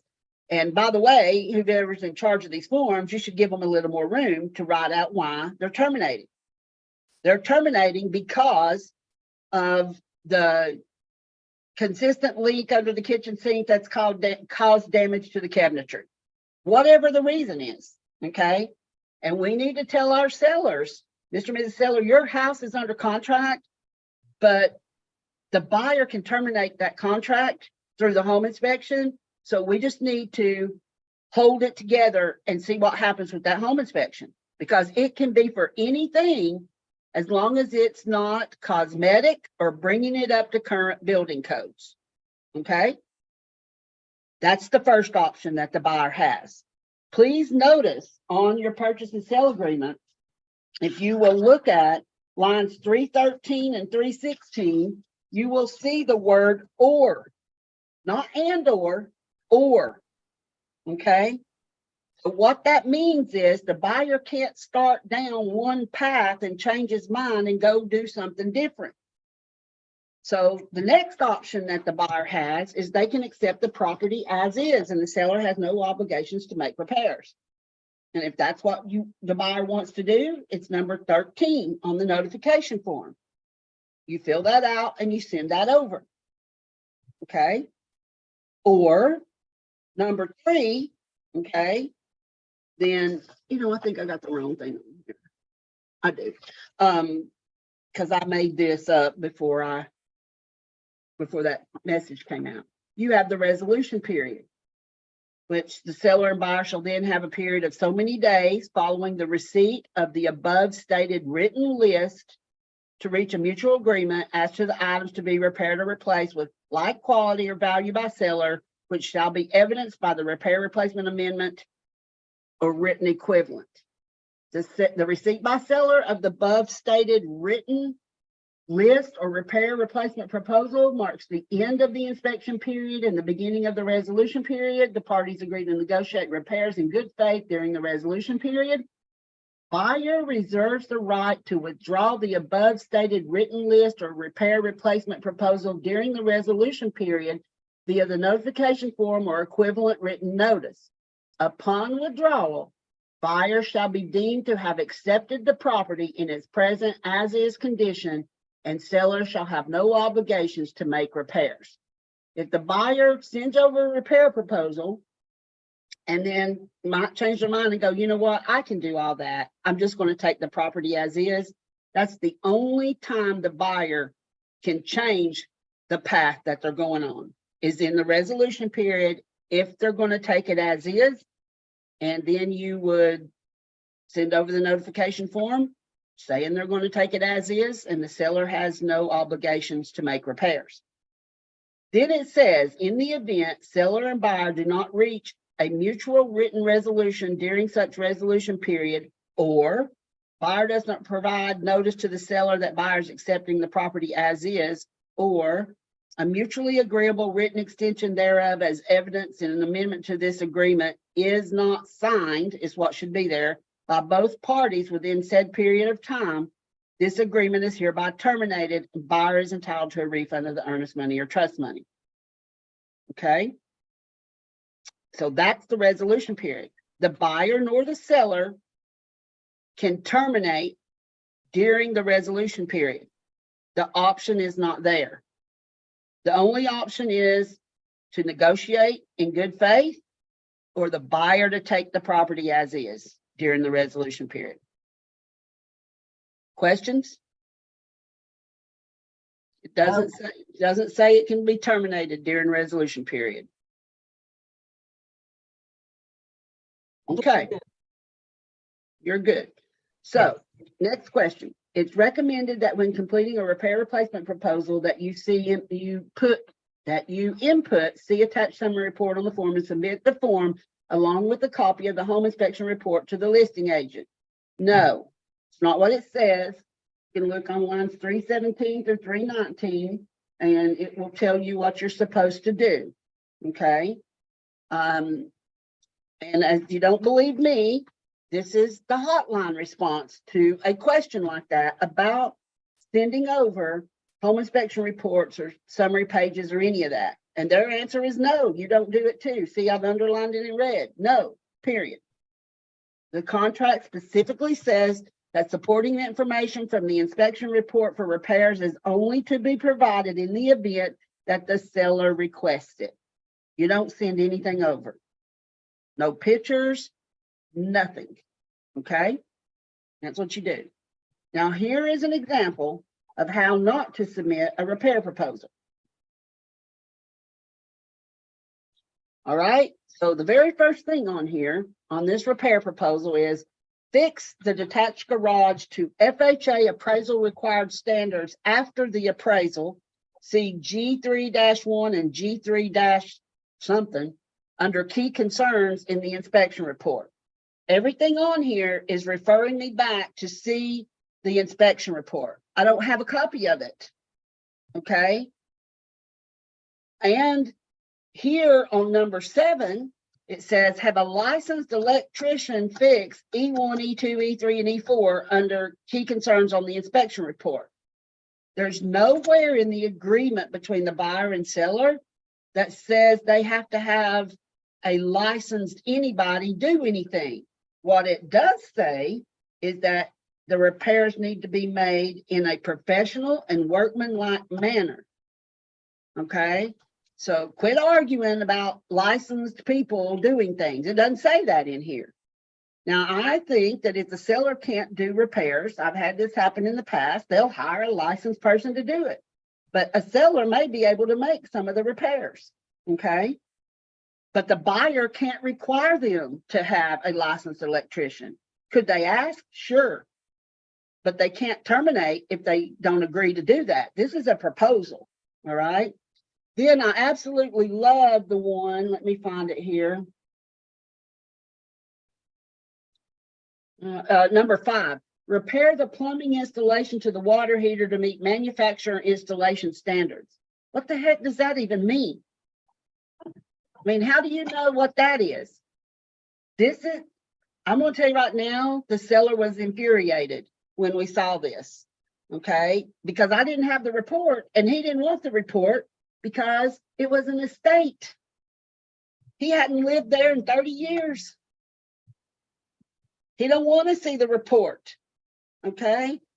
You need to follow what the document says to do, not create your own version of what you think needs to happen, okay? So could they have said to fix the detached garage door that's broken? Sure, you know? Replace the plumbing in the kitchen and bathroom under the sinks at the plumbing waste drains so that they will flow properly or whatever, right? You can ask for those things, but don't refer to the home inspection or any portion of the home inspection because nobody has it, all right? And if you represent a seller, don't you be requesting a home inspection without the seller being the one asking for it. Okay, because you're opening yourself up to a lot of liability. And then there's the argument about, well, why I'm just going to send over the repair amendment instead of doing a proposal. Well, that's not what the contract says either. Okay, that's not what it says. I really never had a problem with that until the week of Christmas, and between Christmas and New Year's, I dealt with an attorney during those 2 weeks. And the attorney informed me that the contract does not call for the repair amendment until we've went through proposals and negotiated through proposals. So pay attention to what it says, all right? So here's an example process for requesting home inspection information. So the buyer has their inspections done and they submit the RF 654 repair proposal. It goes over to the seller's agent. Then the seller's agent will share that with the seller, and the seller, not the seller's agent, requests more information. So as the seller's agent, then I'm going to contact the home inspector to check and see if they have permission to share the buyer's home inspection report. If the answer is yes, I'm going to give the home inspector the seller's email and have them send it to the seller, not to me. If the answer is no, then the seller doesn't get it. Okay, that's just how it is. A home inspection is copyrighted to the person that paid for it. I was teaching in Clarksville the first week of January, and I had a broker come up to me during break time and said, I just wrote an $18,000 check to stay out of court over this very scenario, because the agents were sharing the home inspection report amongst themselves and with the seller, and the buyer was ticked because it was copyrighted to them. And I just wrote an $18,000 check. Guys, you got to pay attention to what you're doing. This is huge. I'm going to talk to you some more about it, okay? Here's a question. According to the PSA, if the buyer and the seller do not reach a resolution to the replacement proposal by 11:59 p.m. on the last day of the resolution period, the buyer and seller may execute an amendment to the agreement the next morning stating they both wish to continue the contract and at that time negotiate a repair replacement amendment. The answer is no. You cannot amend a dead contract. You're not an attorney. An attorney might be able to prove intent and all this other stuff. But once our timelines are done and over with, you can't counteroffer it back into life and you can't amend it back into life. We do not have that capability as real estate licensees. Okay, you got to start all over.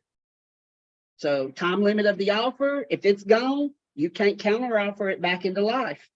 because you're counter offering something that's dead already. Okay, same thing here. So here's your home inspection process, all right? Everything's completed. Buyer got 3 choices. First choice, terminate, fill out the notification form, send it over, earnest money's returned to the buyer, the transaction terminates.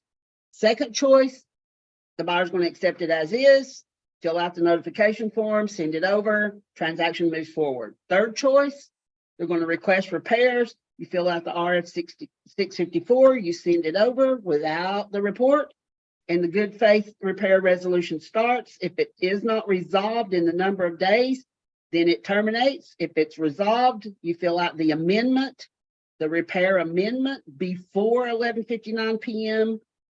of the last day of the resolution period, and the transaction moves forward. But you can't start down a path and change your mind as a buyer to do something else other than just accepting the property as is after you've requested repairs. So buyer nor seller can say, well, we're not coming to a resolution, let's just terminate this. First of all, I want to know what form you use to do that on, because we don't have one. Okay. You got to let it just terminate. And then one party might be able to say the other party did not negotiate in good faith, because it plainly says that they need to do that. So here is a hotline question from August of 2019 in the digest. This is right after we got the letter from Trek. Okay. It's talking about, should we be a part of the process or get copies and all this stuff? So the answer is what I'm going to look at. Several issues come into play when talking about a buyer's agent getting a copy of the home inspection report. And you can replace buyer's agent with listing agent. So any agent's getting a copy, these are the issues that come into play. The inspection report stems out of an agreement between the buyer and home inspector. The home inspector prepares it for the buyer. The buyer may breach their agreement with the home inspector if they share it with other parties, such as their real estate agent. If an agent is asked to review an inspection report and interpret it for the buyer, this brings liability to the agent, and the agent would be acting outside of their realm as a real estate agent. Once an agent views an inspection report, they will then have actual knowledge and adverse facts concerning the property that will need to be disclosed to potential buyers should this buyer buy the property and then use the same agent to see the property later. The agent will likely have a hard time remembering what appeared on the report, but will nonetheless be expected to make all appropriate disclosures. See, don't even know if you've thought about that or not. If you've looked at an inspection report for a buyer, if they turn around in a year or 2 or 3 or 5 and list that property with you, you're still responsible for making those disclosures if what was a buyer who is now a seller doesn't. And how are you going to remember that? Okay. Again, you're not supposed to be in this process. Go back to the disclaimer notice that says this is not the responsibility of the agents. But see, we don't read that stuff to our buyers. We actually probably have skimmed it ourselves, but we paraphrase it to buyers. And I've heard it done a lot of times. This just says, I'm just a realtor. I just need you to sign this because it says I'm just a realtor. But you don't explain to them what it actually says. And you need to do that. Well, they addressed this again in September because those answers weren't liked by the person who asked the questions. And she goes on here, the hotline attorney does, to address the 3 main issues that she already addressed was permission from the home inspector to share the report, interpreting a report for the buyer, and the disclosure of adverse facts. Those are areas of concern that have arisen, leading to multi-million-dollar lawsuits against brokerages and licensees. In a recent case, the Tennessee Real Estate Commission originally found that a licensee has actual knowledge of adverse facts, which he failed to disclose to parties in a transaction, since the home inspection report had been emailed to him. It turned out that the agent had not opened or read the report, but if he had, he would have been liable for these adverse facts. How can you prove that you did not open or read a home inspection report? Today, it's easy to do because they send you that link, and I think their software will show who opens it, what email opened it. And that must be what happened here. But I have a friend that practices in Knoxville, and she was under a $1.7 million lawsuit for almost 4 years concerning a home inspection. If she was here right now, she would tell you, don't step your foot in it. Don't do a thing. It turned her life upside down until it was settled. Any questions? Anybody got questions? No, hold on, we do. Okay. I guess it goes back to the letter. In the, Line 338. yes, Okay. yes. If you check that box, can you, like, if your buyer's not gonna ask for any repairs, but they do wanna get an inspection, or just like, yeah, inspect it. And they come back and, they're not gonna ask for anything, but could they ask for money off? If you check that box. Okay, so here's what she's saying. If the buyer checks the box on line 338, but they're not gonna ask for any repairs, but they're gonna go ahead and do the inspection, can they come back later after the inspection and ask for a reduction in the sales price because of the inspection? Does that say that they can do that? What are the two options? Immediately terminate or accept as is? Exactly. Yeah, that's the only, so no, is the answer. Yeah, and so here's something that we've discussed many times on the Forms Committee. I actually just discussed this with this year's Forms Committee while in Nashville a couple of weeks ago. And this is what we were discussing. Real estate licensees need to quit using the inspection section to renegotiate a contract. Okay? Because that's not what it's for. That is not what it's for. It's to negotiate repairs and replacements. Could the seller say, okay, I'll give you, $2,500 off? They could if you're doing the inspection, but not in this scenario. In this scenario, you got to check the box, number one. But this is not where you renegotiate stuff. I got a question coming up about that. I need to put it in a different order, but yeah, there's, for some reason, folks think that, they can do different than what the options are on the form, but you can't. That's practicing law. You can only do what's on the form. Terminate or accept it as is. Because what happens if the seller says, I'm not going to do that? Then they're going to automatically terminate, right? Right. Right? Right. So, because they're not going to negotiate with them. So I have to then question the whole time, were you just trying to get the property cheaper? I don't know. I have no idea. And neither does the seller. But it sure could tick the seller off then if you do that, right? Well, that's a valid point. Yeah, you got to be careful that you're not doing things that's not in black and white between the agreement between the buyer and the seller. We really do. Got to be careful of that. Next question. If the buyer does not like the restrictions, covenants, neighborhood, or HOA, they can terminate the contract during the home inspection process. No. Okay. They can't. Unless, that's why I put that maybe thing on there. If you ask for that contingency in special steps, which is section 10, and we're going to talk about that. We're headed there. So then the next question says, if the buyer waives inspection by checking the waiver of all inspections box on the PSA, they're also waiving the wood destroying insect infestation inspection. And the answer is yes. If you waive the box, you're waiving everything. Okay. And then here's that question about what was just asked. If the buyer checks the box waiving the option to request items to be repaired or replaced, they can still ask the seller to make repairs and terminate the agreement if the seller will not make the requested repairs. The answer is no, that's not what is in the contract. Okay, they got two choices: accept or terminate. The end. Okay, and I know that's crazy because the seller might have been willing to do that. They might have been willing to do that. So, but that's not giving us the choice at all. And here's what happens. Okay, let me get back over here, because what will happen is buyers will check that box when they're in a multiple offer situation. Then they want to win the multiple offer situation, and then they want to come back and negotiate. That falls into not acting in good faith, because that's not honest or showing a sincere intention, because you had every intention of winning the bid, but not buying the house because you're going to have it inspected and then terminate.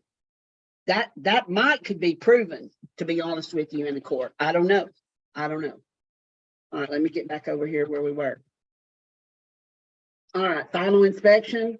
Okay, we all know what that is. Please understand that this form is not required by law. It makes brokers feel warm and fuzzy. I require my agents to do it. But if the buyer fills one out and the seller doesn't sign it, then the seller doesn't sign it. And the buyer has to make the decision if they are going to go ahead with closing or not. But you can't make a party sign this document. Okay? Just saying. All right, number 60, according to the PSA, if the buyer is concerned about a survey or flood certification, insurability, water supply, waste disposal, or restrictions and covenants, he or she should address the concern by specific contingency in the special stipulation section of the PSA. The answer to that is yes, and that is all found here in section 10. Section 10, all of these 1, 2, 3, 4, 5 additional paragraphs are not part of the defined home inspection visual analysis, okay? So if the buyer has any concerns, and it says that on line 351, 352, if any of the matters below are of concern to buyer should address the concern by specific contingency in the special stipulation section of this agreement. Survey and flood certification, insurability, including flood insurance, okay? Water supply, waste disposal, septic tank, all that stuff, or any title exceptions, declaration, condominium declarations, covenants, restrictions, or easements. They can't terminate because of that unless you write in a special contingency in special stipulations.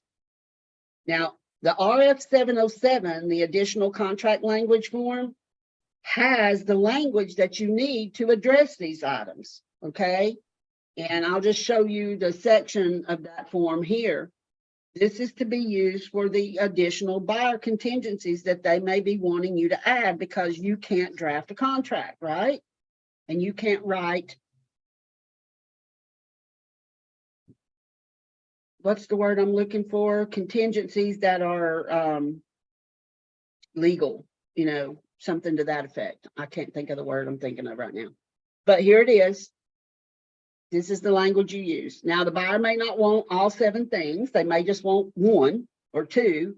And so you can just use 1 or 2, right? But you need the language at line 75 and you need the language at lines 87 through 92 in order for the buyer to be able to terminate if it's not the way they want it to be.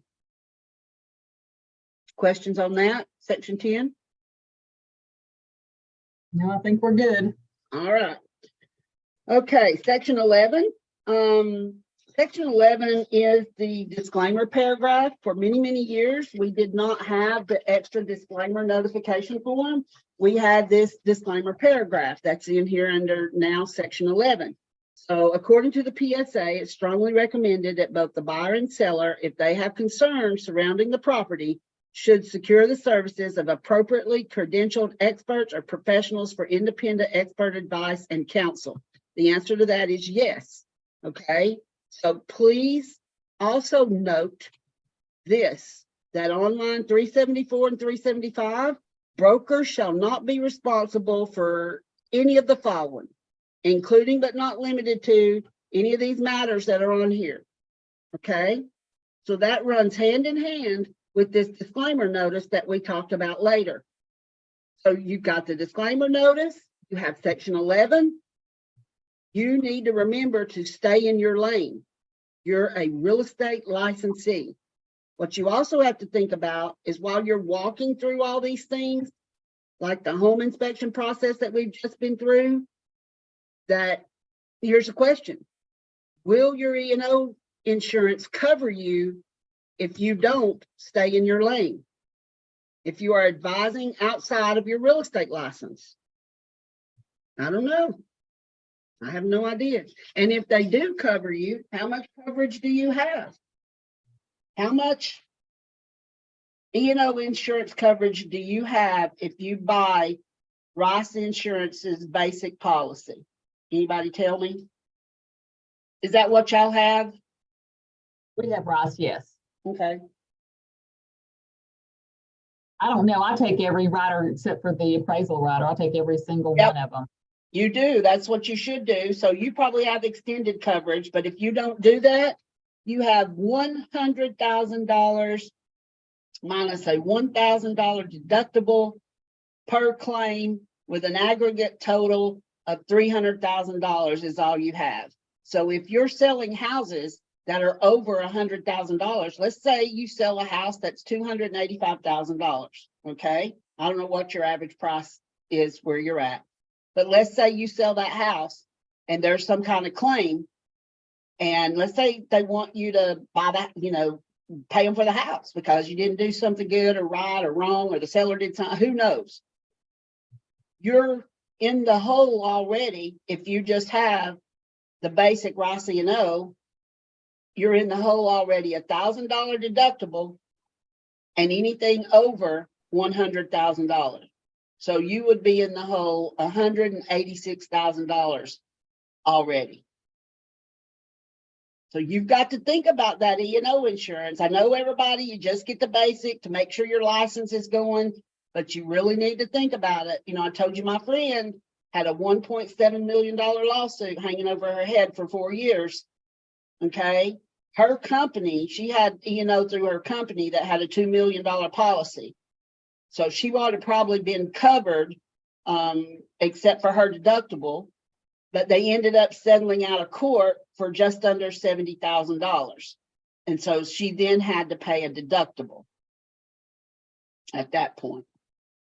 And depending upon your independent contractor agreement, it could be that if you are found to be in fault or at fault for anything, they may make you pay it if it's a company E&O. I don't know. I mean, there's all kinds of caveats to that stuff, but you need to check and see what kind of coverage you have, because the basic Rice E&O policy also has Alpha through Victor exclusions from the policy. Okay, so you need to check out your E&O policy. You're an independent contractor, you need to know what coverage you have. All right, section 12 is the brokerage section. We, for many, many years, have tried to keep you out of the contract between the buyer and the seller.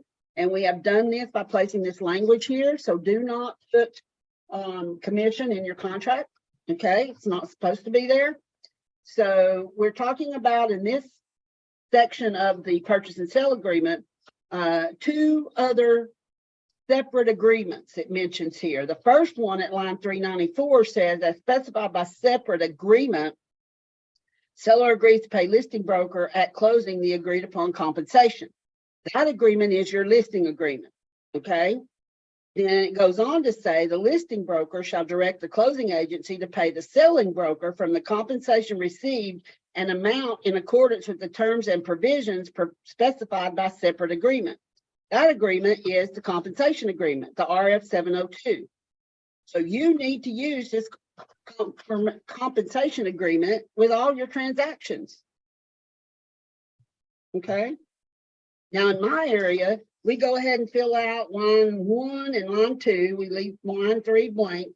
We fill out line 6 and line 7, and we fill out line 10.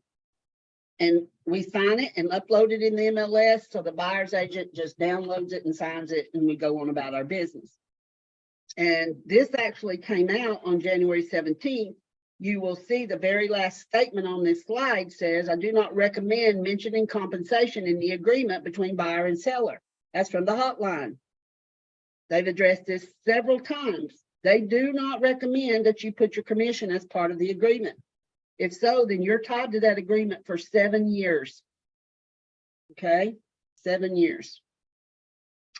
Section 13, we really already talked about, but according to the PSA, if the buyer defaults, they forfeit their earnest money as a credit against the seller's damages. The answer to that is yes, that's exactly what happens. You can see it right there on line 401. More could happen, but that's the most immediate thing to happen. And more could happen to a seller if they default. There's not really an immediate thing that would happen. It would have to go to court, the seller side of it anyway, but with a buyer, they will need to forfeit their earnest money. You need to make sure they understand that very carefully. Section 14 is all about home warranties. And we haven't seen very many of those over the last few years, but I promise you, those are going to be coming back probably with a vengeance. Sellers will be offering them as incentives. I mean, it's already happening here in the Chattanooga market and Bradley County market as incentives to buyers. Okay. Then we get into section 15. Now, Deborah asked about days, and that's where we're going right now. We're going to talk about days as we walk through this, but let's look at a couple of other things. We're on section 15, starting with line 418. So the next question says, is it the real estate agent who binds the seller and buyer into a contract with each other? It's false. Lines 423 through 426. It says on line 423, almost all the way over to the right, it is hereby agreed by both buyer and seller that any real estate agent working with or representing either party shall not have the authority to bind the buyer, seller, or any assignee to any contractual agreement unless specifically authorized in writing within this agreement. So you would have to write up a special stipulation for that, and I'm going to advise you not to do that. Okay? So that's why the language where agents are telling each other, you know, well, we're not under contract yet, I've not bound it. Hello, you don't have the authority to bind it. It says it right in the agreement. Okay. Next question. According to the PSA, either licensee can insert the time and date of receipt of notice of acceptance of final offer onto the agreement. The answer to that is true. Look at lines 426 and 427. On line 426, almost over at the end, it says the parties hereby authorize either licensee to insert the time and date of receipt of the notice of acceptance of the final offer. So there you go. Now, in the perfect world of real estate, I have the buyer, you have the seller, we made an offer, your seller counteroffered, my buyer's going to accept the counteroffer. I'm probably going to have my buyer sign it. I'm going to place your signature in the acknowledgement of receipt box and on the line and put the date and time in there. And I'm going to send it to my buyer for them to check that they have accepted the offer, sign it, and then it's going to come straight to you so that you can sign it. And then we both have a signed copy that's done. It's complete. Nobody's waiting on anybody to get them a copy of anything. Okay. But I could also be with my buyer and going over it with them, and they're like, yep, I'm going to accept that. I give it to them to sign in person or digitally, and then I sign the acknowledgement of receipt and I send it to you. The problem comes when I sign it today and I don't give it to you till tomorrow or 3 days after I sign it. That's when you have a problem. Everybody has to know when the binding agreement date is, right? Or the acknowledgement of acceptance date. If you look at line 427 and 428, after it says either party can insert that, it says that the foregoing time and date shall be referred to for convenience as the binding agreement date for purposes of establishing performance deadlines. We have to know that date so that we can establish these performance deadlines and move forward. Okay. Questions? No, we're good. Okay, good. What does time is of the essence mean? Well, there's the great big old long definition. Time is of the essence means that, number one, you're being put on notice that failure to complete a required performance it says by a date certain set forth therein will constitute an incurable breach. If you don't meet the timelines, I can't meet my timelines, and that's going to cause problems. Okay. Time is of the essence. We're putting you on notice that you've got to do things by the date you agree to do them by. Okay. Now here comes Deborah's favorite part. According to the PSA, days are business days or calendar days? Calendar days. that is a typo. I need to fix that. If you will look at line 438 through 439, let me add that right there. And come back and make that big so you see it. Lines 438 and 439, it says the term days used throughout this agreement shall be deemed to be calendar days. And it says the next question, according to the PSA, what time does the calendar day end? Well, it tells you right there on line 439, ending at 11:59 p.m. local time unless otherwise specified in this agreement. All right. So, are y'all having issues with people changing to business days? I do see that coming in here, people write in, you know, when there's, Say that again. yes, we see other agents adding business days. So where do they add it at? How are they adding it? So for the deadline for earnest money, 5, and they write in business days. Oh, yeah. So they're practicing law. Okay. We talk about this all the time at the Forms Committee. Okay. If you want to change what the contract says, what have I said over and over? And actually, it's been taught in the core course for years that you go to special steps and you put the line number in and you change what you're going to change. Okay. So when they change that on earnest money, are they just changing it on earnest money, or are they changing it to business days for everything throughout the contract? Which is the question that they have now created, and everybody's not clear about them being under contract. They really should not be changing things to business days. We have no special stipulation in the additional contract language that says change it to business days. Okay, there's no language, so you would have to write up your own language for that.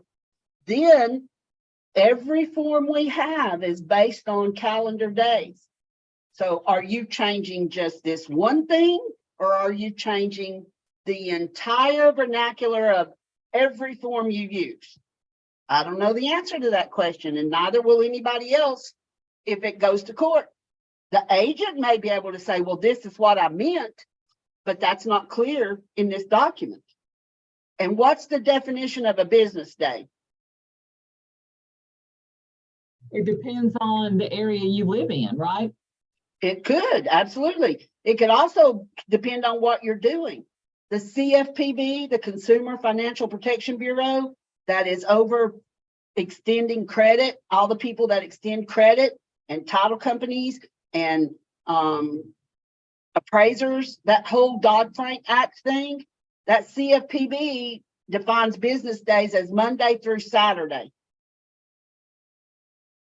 So I don't know where the definition is. So are you going to write your own definition of business days? I mean, I don't know. I don't allow my agents to do that. And if they get it, they have to counteroffer that completely out of the form.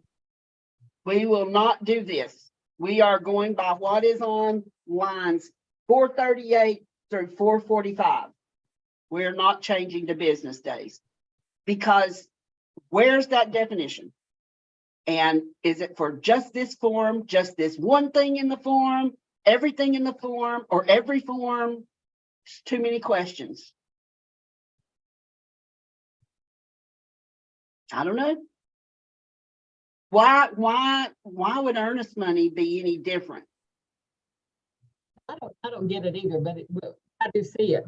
Okay, so let's just keep talking about this, and then we'll come back and ask that question. Okay, so here's a question for you. If the closing date you've entered into the agreement falls on a Saturday, Sunday, or legal holiday, which day does it move to? And I'm going to tell you that's a trick question, because the closing date don't move. Okay, the closing date is a drop dead date. Look at lines 440 through 445. Okay, so beginning with the bold language on line 440, it says, in the event a performance deadline other than, you need to circle those two words, other than. So any performance deadline, including the earnest money, because that's a performance deadline. So Yeah. any performance deadline other than the closing date as defined herein, date of possession as defined herein, completion of repair deadline as defined in the repair replacement amendment, and offer expiration date as defined in time limit of offer section occurs on a Saturday, Sunday, or legal holiday, the performance deadline shall extend to the next following business day. Okay? And then it goes on to say, holidays as used herein are those days deemed federal holidays pursuant to 5 USC 6103A. I don't know when the last time you looked that up was, but then it goes on to say, in calculating any time period under this agreement, the commencement shall be the day following the initial date. And the example is given is the binding agreement date. Okay? And so let's look at a couple other questions, and then we're going to talk about this some more. If the last day of the inspection period in the agreement falls on a Saturday, Sunday, or legal holiday, which day does it move to? Well, it moves. It moves to the next business day. And this slide is all messed up. I got this slide messed up. I got to fix it. Let me write that slide down. Okay, I'll do that. But you can find that on lines 440 through 445 because of the inspection period is a performance deadline that is other than the ones that are listed there on those line numbers. So that inspection period would move. So what about this one? When counting days under the PSA, when is day one if you receive the bound agreement today at 3:45 p.m.? The answer is tomorrow. Lines 444 through 445. That's exactly what I was talking about when I read that last sentence of section 15E. Okay. So the day you receive something that's been signed, other than a termination, of course, any performance thing, the day you receive it, that's day 0. And the next day is day 1, even if it's a Saturday or Sunday. Okay, so let's talk for a minute about the fact that in the loan obligation section, if we were to go under contract today, if I were to receive an accepted agreement back today at 3:45 p.m., excuse me, tomorrow is Friday, that's day 1. Day 2 is Saturday. Day 3 is Sunday. Well, within 3 days, you got to have that loan obligation form in, right? That notification form. Well, it's a performance deadline that's other than the ones that are listed right here in section E. So it would move to the next business day. So that would mean by Monday at 11:59 p.m., I would need to have the notification form sent over with the lender's name and contact information. That's a performance deadline. So you got that 3-day performance deadline. You have a 14-day performance deadline. If you waive the financing contingency, you got those 2 5-day performance deadlines. You've got the deadline of the home inspections and the resolution period. Those all move. Those are performance deadlines that will move in accordance with the binding agreement date. The rest of them that are listed here, closing date, date of possession, completion of repair deadline, and offer expiration date, those all are what we call drop dead dates. They drop dead if it's not handled by 11:59 p.m. of that calendar day. Questions? Yeah, we've got one. Hold on. Okay. So previously, you said that there's nowhere Mhm. that what is the definition? And then it says on line 443, so it stands to the next following business day. Okay, so, and I knew this was going to come up. So when you said there was no definition of business days, but then it says following business day. Yeah, I okay. know. Talk to Yeah, us. I know. Everybody's always looking for a way to contradict with what is said. So the business days that it mentions there would be the next day that business is being done. Locally. Yes. So let me show you this, okay? So this is what I was dealing with through the holidays, all right? So the acknowledgement of receipt was December the 18th of 22, okay? And you can pull your calendar up on your phone if you want to and kind of see where I'm going with this. There were 7 days for inspection. The final walkthrough is 4 days before closing, and closing is January the 6th, 2023. So when you go to calculate this stuff, the 3-day loan obligation was on 12/21/22. Okay? Fell on a regular business day. If I'm not mistaken, that was a Wednesday. So Wednesday was when that fell on it, or yeah, I think that was a Wednesday. Well, then the 14-day loan obligation requirement ended on January the 1st. Is that a holiday? Yeah, Yes. that's a holiday, and it's defined in 5 USC 6103. Okay, so that means it moved to January the 2nd. Is there anything about January the 2nd that anybody remembers this year? Was it? Business holiday, they said. It was the observance of New Year's Day by some people, right? It wasn't a business holiday. It was the observance of the holiday that businesses took. They could have took Friday, but they took Monday. Okay. So here's the next one. The inspection deadline was Sunday, which is a moving date, right? It was Sunday, but it was also Christmas Day. So it was a Sunday and a holiday. So it moved to December the 26th, which was a Monday, which was also the observance of the holiday. Well, that's when you got to look at 5 USC 6103A. That's in the contract. What does it say? It says this is the holiday. It doesn't say one thing about the observance of the holiday. Okay, so this is when I had a lawyer get all up in my stuff. Now, I'm supposed to be enjoying the holidays with my family, but I'm dealing with this.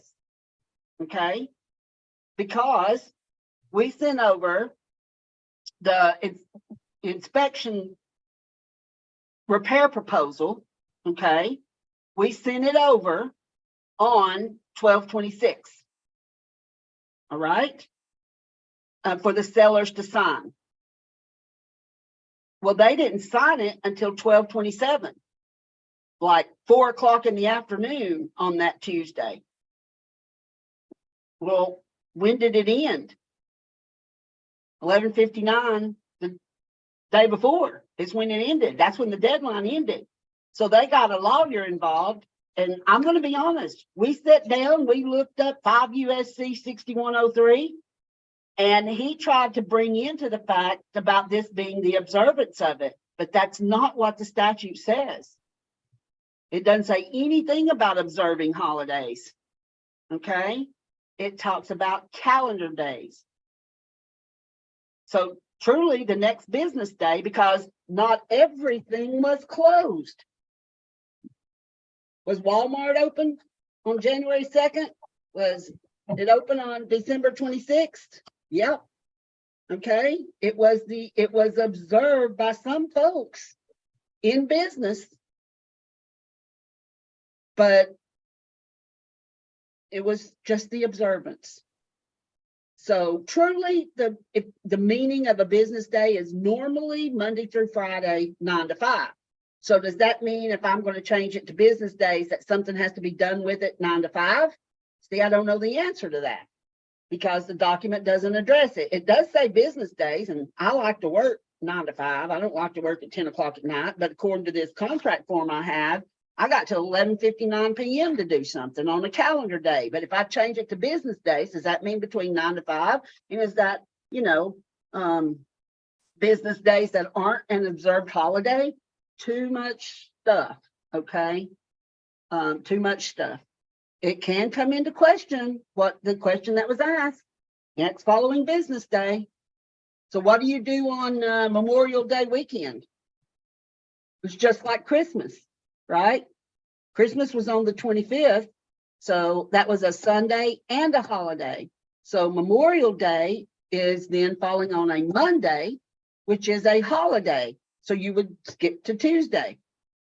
But what if they observe Memorial Day on Tuesday? No, that's not what it says. Memorial Day, that is a Monday. So a Saturday, a Sunday, or a holiday as described in 5 USC 6103. So yeah, there's already enough confusion. When somebody changes to business days, then it just multiplies it by 100. Okay. So do what it says in black and white. And this, the Forms Committee, we've been over and over and over and over and over with this. If you were an attorney, you could decide. Okay, Okay. we have another question. Okay, we have another question. Okay. Because the special stipulations section of the contract allow us to modify the loan obligation that 3 to 7, for example. The 14-day loan obligation requirements from 14 to 21. If we are in, not just if, but for this individual.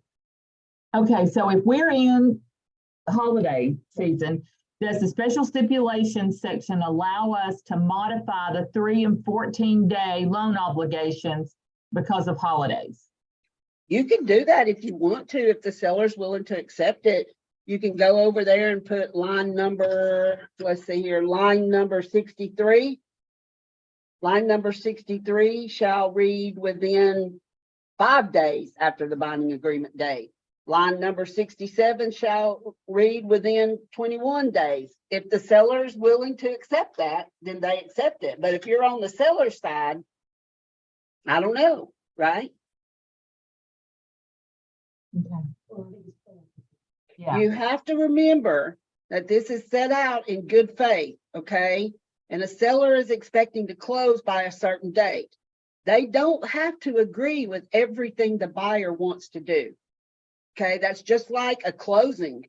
If the buyer's lender can't be finished and you want to execute a closing and possession amendment, the seller doesn't have to agree with that. And if the buyer don't close by 11:59 p.m. on the closing date, they're in default. So that's why, you know, as real estate licensees, we back ourselves into corners all the time, shooting for 30-day closings. We really do. The National Association of Realtors, before the CFPB went into effect, all this happened because of the bottom falling out of the real estate market in 2007, 8, 9, 10, 11, 12, 13, 14, and 15. Okay, all of this came about because when all this happened in 2007 and 8, the really bad part of it, the federal government said, okay, we got to do something to control this financing, because the truth of the matter is, if you were in business back then, if somebody could fog a mirror, they could get a loan. Whether they could ever repay it, it didn't matter. Okay. It was just crazy. So the government said, we can't do this anymore. We got to have some restrictions around this. And they went a little too far one way, I think, but you know, who am I? So they came up with this federal law called the Dodd-Frank Act, and it had all kinds of stuff in it. And that was passed in 2012. So it took them from 2007 to 2012 to get this worked out. That's 5 years. Okay. So then in 2012, the CFPB was going to be created, the Consumer Financial Protection Bureau, and they were going to completely redo the HUD-1, which we don't use HUD-1s anymore except in cash deals because they can do it there. Otherwise, it's all that new stuff. The loan estimate, not a good faith estimate, a loan estimate, and the closing disclosure, not a HUD-1. All of that changed, and it was supposed to go into effect August the 1st, 2015. Well, they found a snag somewhere in about July, the last week of July of 2015. So they extended that date to October 3rd, 2015. Okay. And all of this stuff changed on October 3rd, 2015. That's where we came up with this whole loan obligation section, because there are certain things that have to hit at certain times. Now, if you go back to that loan obligation paragraph, we didn't discuss this, but your buyer can't even make application for a loan until they're under contract with a seller. You probably don't know that because your lenders they're handling it for us. They're making things happen. Can they go online and physically fill out an application or sit down and fill out an application? Yes. But the lender can't process it as an application until they're under contract. Because there's 6 pieces of information that the lender must have before they can execute what is known as a loan estimate. That if we've been in the business for a while, we used to call those good faith estimates. And I'm going to tell you, lenders spit them out like candy, man. They were giving them to us all the time. But under this new system, they can't do that because they have to account for every loan estimate that they produce. Okay? And that loan estimate has to match the closing disclosures, the closing documents. And if there's a difference, then it has to be redone. And, you know, y'all heard of all that. So that's why we have this loan obligations the way it is, the 3-day thing, the 14-day thing. Send your buyers to the lenders. The lenders can talk to them. They can have them fill out the online application. They can pull their credit. They can do desktop underwriting, but they cannot execute a loan estimate until that buyer tells them to. Okay? And they're under contract with the seller because they need to get those 2 pieces of information, the address of where the proposed loan is going to be financing and the purchase price or an estimated value. And they use the purchase price for that. So the hope is that everybody's going on out and talking to the lenders so that when we go under contract within 3 days, they can give this contract to the lender and the lender can process that loan estimate. And then the buyer has, under federal law, the buyer has 10 days to shop their loan. Well, we gave them 14 days in the purchase and sale agreement because back when all this was going on, this is the scenario. The buyer could go to a lender with a contract, okay? They could get a loan estimate, and within 10 days, the lender has to, I'm sorry, I'm losing my words today. The lender has to stay with the terms of that loan estimate that they give that buyer for 10 days. After 10 days, it can change, okay? So a buyer will usually want to sign that letter of intent that it talks about on line 71, so they get those terms. But in reality, that buyer can shop loans for that 10 days.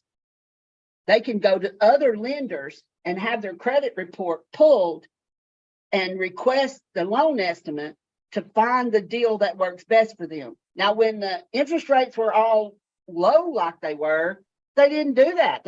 There was no reason to do that. But now lenders are going to start trying to beat each other out and working on the interest rate and the terms and stuff. Buyers are going to start shopping loans again. Okay. And they have the federal right to do that for 10 days. Let's say on day 6, they've had a lender give them a loan estimate for a conventional loan. On day 6, they decide that they want to go FHA instead. Okay. They go back to the lender and say, I've changed my mind, I want to go FHA. The lender produces a new loan estimate and the 10 days starts all over.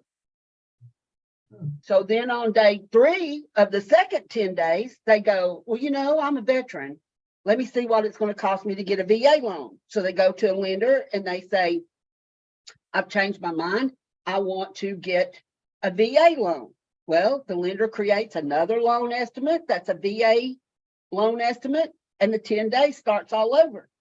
In reality, under federal law, that buyer could take 30 days to decide on what type of loan they're going to get while the seller is sitting over here with their house on hold until that buyer decides to move forward.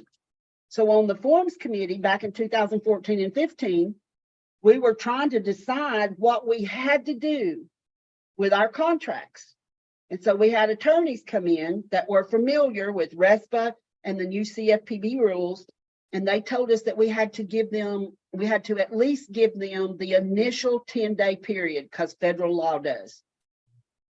But after that 10-day period, then we could, you know, work with it a little bit differently. And that's how we ended up with 14 days. So the truth of the matter is the seller is down for 14 days before a buyer ever has to sign a letter of intent to move forward. So here's what I think has happened. Matter of fact, I know it has happened because my lenders and I talk about this. The lenders, when that buyer comes to them, I mean, they're going to get them pre-qualified. They're going to pull their credit. They can do all of that with just the 4 pieces of information, name and address, and I think their social security number, and there's one other thing, and I don't remember what it is, but they can pull the credit, and they can tell them up front if they're credit worthy enough to apply for a loan. Okay. And so as soon as they go under contract, then they give them the loan estimate. And I think what the lenders are doing is when they give them the loan estimate, they're either asking them right then, or they're giving them a day or two to look at the loan estimate. And they're saying, so Mr. and Mrs. Buyer, would you like to move forward with this loan? If so, we need to sign some paperwork. And they sign that letter of intent that's on line 71, and it's all done without us ever feeling any pain. Okay. I think, and I appreciate the lenders for doing that. But we absolutely, when you are changing these dates, you need to understand about that process so that it will all work together. So I don't know what you're putting in inspections, but if you change those dates, then you're probably going to change the other dates, including the closing date. You're going to go out further for your closing date. You're going to go out further for your inspections. Okay. So you got to make as a real estate licensee, you got to make all these dates work together. So if you're going over to section 8 in the inspection paragraph, and you're putting that they have 10 to 14 days to do all the inspections, and then they got 3 to 5 days for the resolution period, first of all, shame on you, because you're letting the buyer take forever to find a home inspection, but you're wanting the seller to jump through hoops with contractors in 3 to 5 days, and that can't happen. That absolutely cannot happen. Anybody tried to hire a contractor lately? Okay. Yeah. Absolutely. But if you're putting 10 days in 302 for the, in 302 for the inspection, and then 5 days in 340, where's the blank? Oh, it's down here, 320. That's 15 days. You're past the loan obligations paragraph time frame, and the buyer should have already paid for their appraisal. And they don't even know if they're buying it yet because of the home inspection. So you've got to make these things work together. Let me show you something here. I'm going to pull up something else. And I really don't necessarily like doing this, but I have to show this in class because this is the kind of stuff, if you will, that happens. Let me find it here.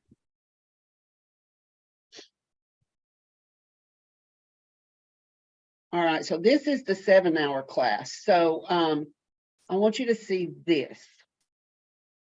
I don't always go over this in this class, but since we're talking about days and changing days, you need to understand how you need to make them all work together. So this is an offer that I got. The offer date was 4/21 at 1:25 p.m. Okay. They asked for 12 days to do the inspection, 5 days for resolution. That's 17 days, and then close on May the 7th. Just count the days in your head. It's not going to work. It isn't going to work. And this is the kind of stuff that we're receiving, that we're working with. You've got to look at dates. You've got to make these dates work for you. You're backing yourself into corners every which way you go. Every which way you go. I didn't tell anybody where this offer came from, but I have a group on Facebook called Get Your Learn On where we talk about stuff. It's just realtors. I don't let other people in there.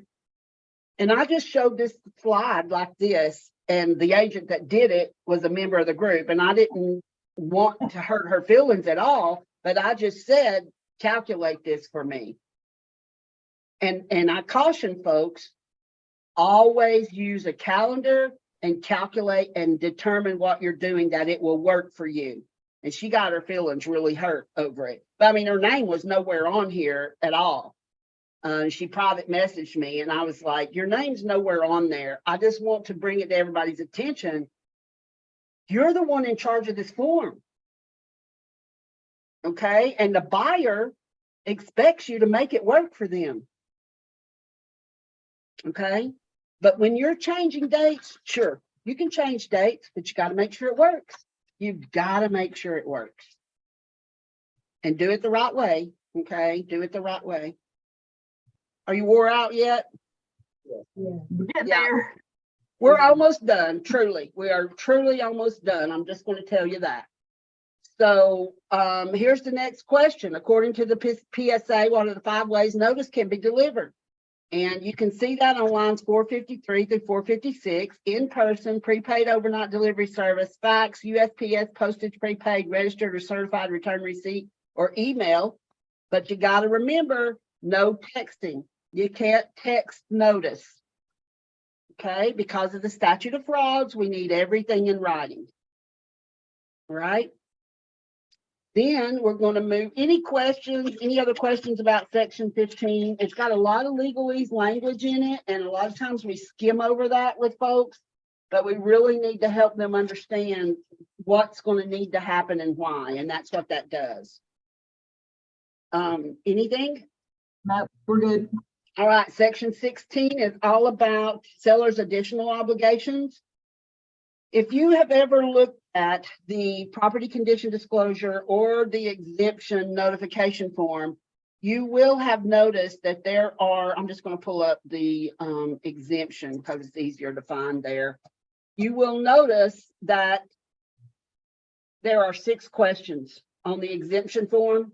Those 6 questions is what is listed in section 16 of this purchase and sale agreement. Now, these same 6 questions are in the property condition disclosure. You'll recognize them if you look at them. But the state law added these in under different statutes, right?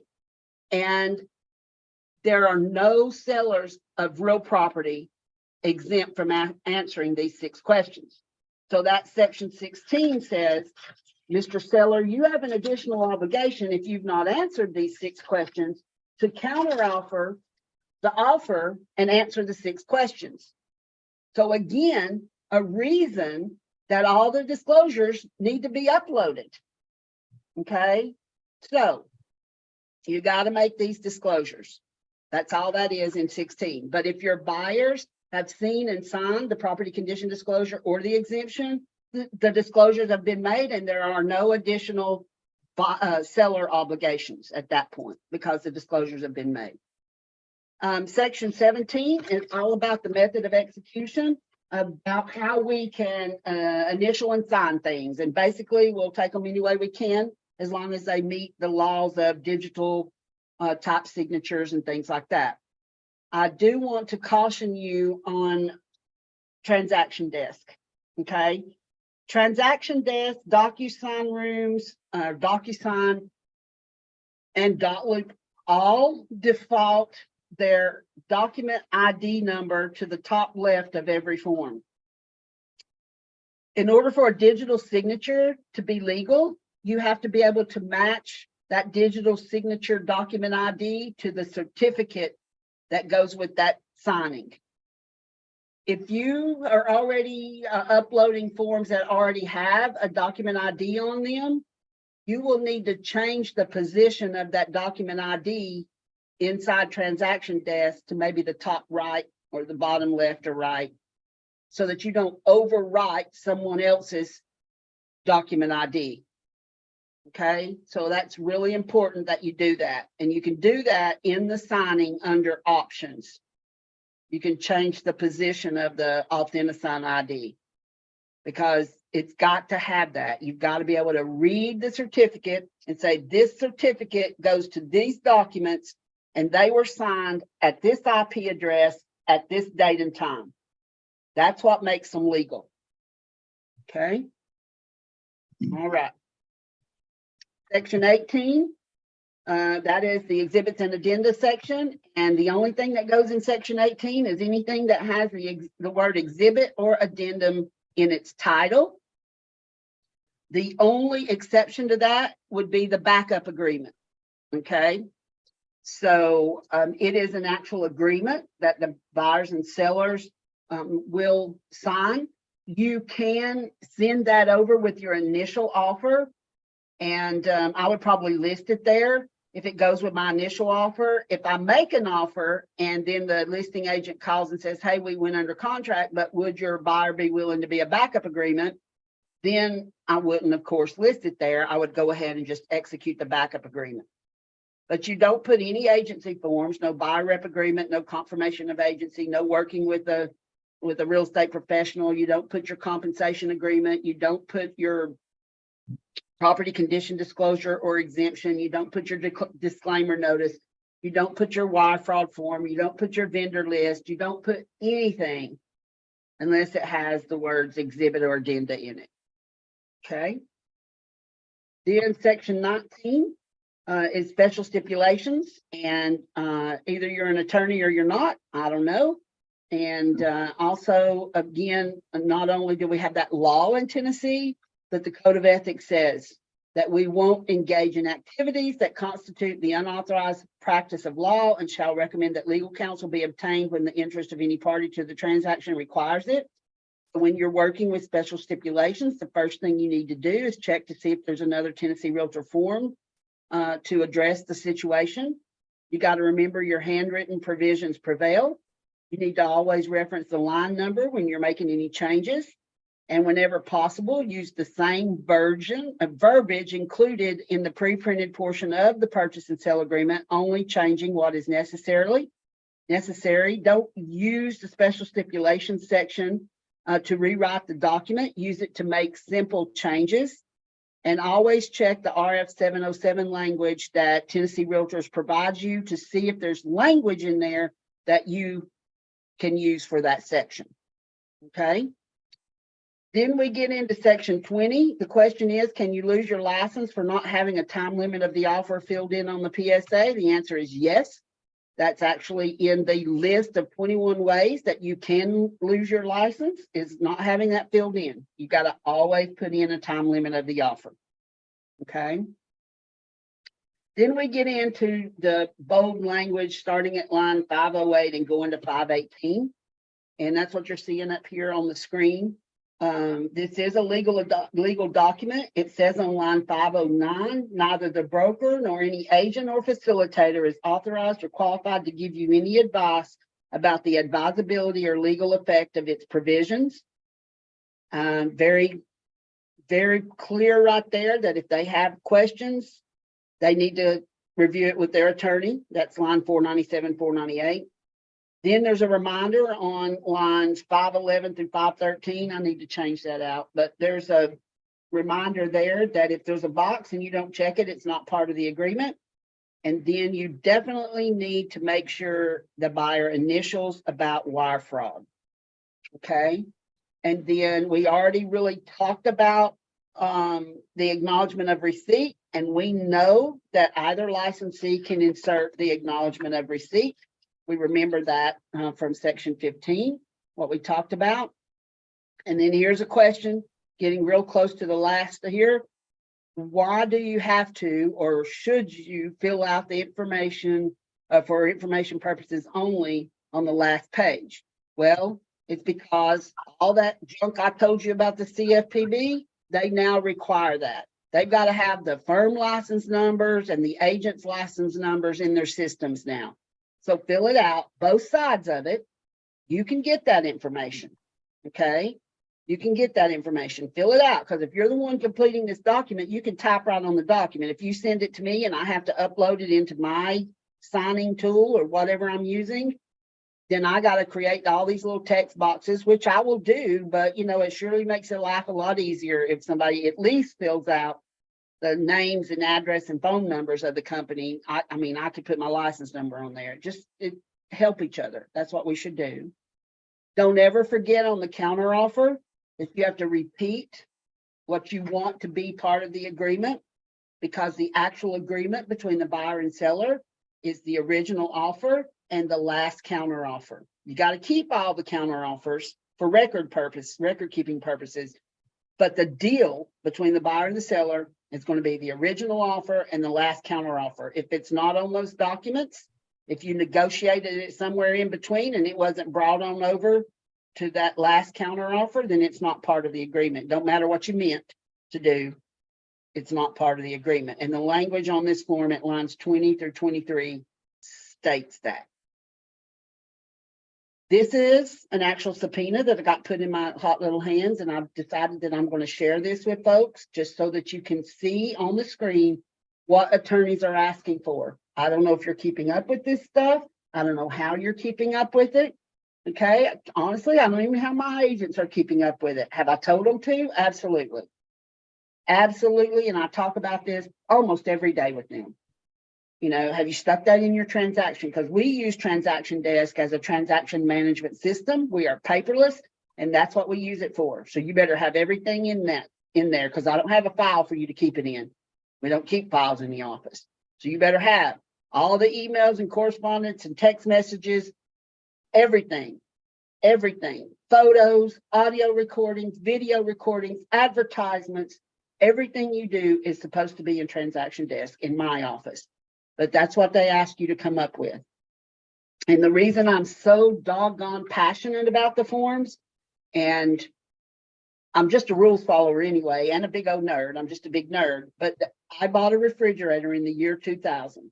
I will show you, and you won't be able to see it other than to see the size of it. But I will show you this 8.5 by 11. That's all it is. The front of an 8.5 by 11. This is an actual contract that I wrote in Tennessee in 1999. That's all we used to have. In the year 2000, we got the first version of what we currently use, the 401. It used to just be F401, not RF401 too. And that original document was only 6 pages. So since in 23 years now, we're up to 11 pages of a contract form, okay? But I had to buy a refrigerator, all right? And I had a friend who was a title, I mean, he's still my friend. I have a friend who was a title attorney. He's now a judge. And I said, you know, Mike, would you just look this over and help me understand what I did or didn't do? And he said, absolutely, Susan, I'll look it over. I'll get back to you in a couple of weeks. But you know, if real estate licensees, I think he said if realtors would remember to write every offer to purchase as if they had to take it to court the next day, things would be so much better and easier in this profession. And you know, I agree with him. Slow down, take your time. Understand what you're doing. You may be dealing with the most expensive thing a buyer or seller ever does in their life. And I told you earlier, I have a cosmetology license. It took me 1,500 hours of butt time in a seat and working in the field itself to even get a license to cut somebody's hair that will grow back. Okay, but I go 90 hours to handle the most expensive thing a consumer might ever do in their life. Makes no sense to me, but you know, that's what we do. You need to slow your roll. You need to know what you're doing. You need to know the forms. And if you're just going to be out there willy-nilly doing stuff, then, you know, I hope you get caught, because people get caught every day. And I don't wish bad on anybody. I really don't. But come on, people. All right, so let me show you this. I'm going to go here. Tennessee Real Estate Commission. I don't know if you ever do this or not, because you're probably not a nerd like me. I'm a huge nerd. Oh, by the way, if you clicked on, let me go back here. This is absolutely hilarious. I don't know if they know this or not. If I go right, and they might have fixed it. Let's check. If this comes up and I click on this website for the Tennessee Real Estate Commission, look. It's the Alabama Real Estate Commission. I don't know. Somebody needs to tell them about that. But if I click on the link, it'll go there. Okay. So right here under Consumer Resources, disciplinary actions. I don't know if you look at these or not. It goes back to 2002.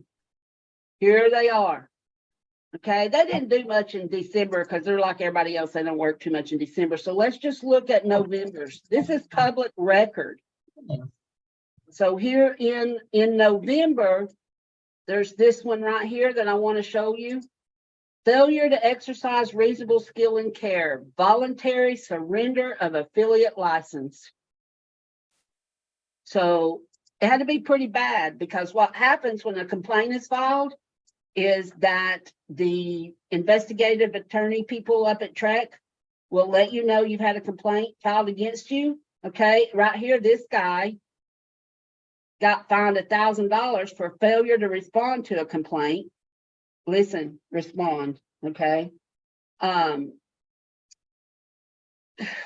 Anyway, so what they do is they'll investigate, and then they will send you something that's called a consent order if they think something has happened. And that consent order will say, here's what we found. We found this to be true, and you can either have a hearing or pay the fine and move on.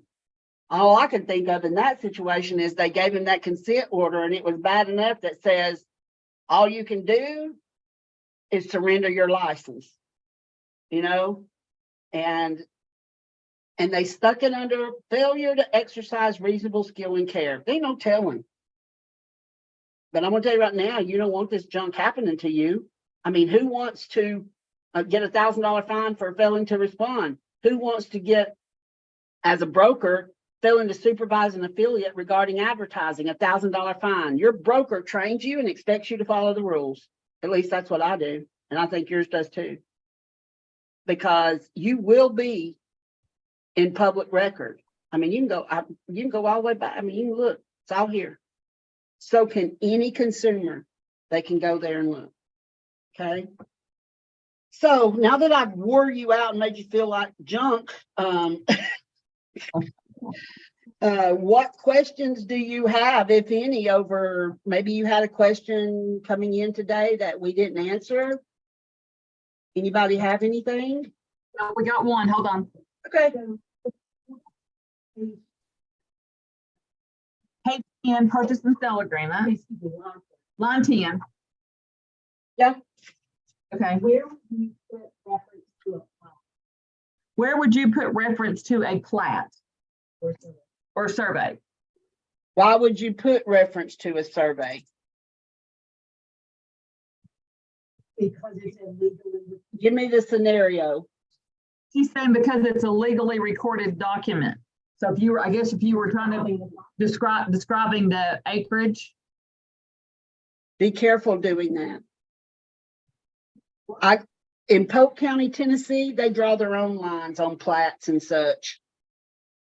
Now, there are surveys, but so if you're selling land, are we talking about selling land? Because on the land purchase and sale agreement, there's different ways you can address that.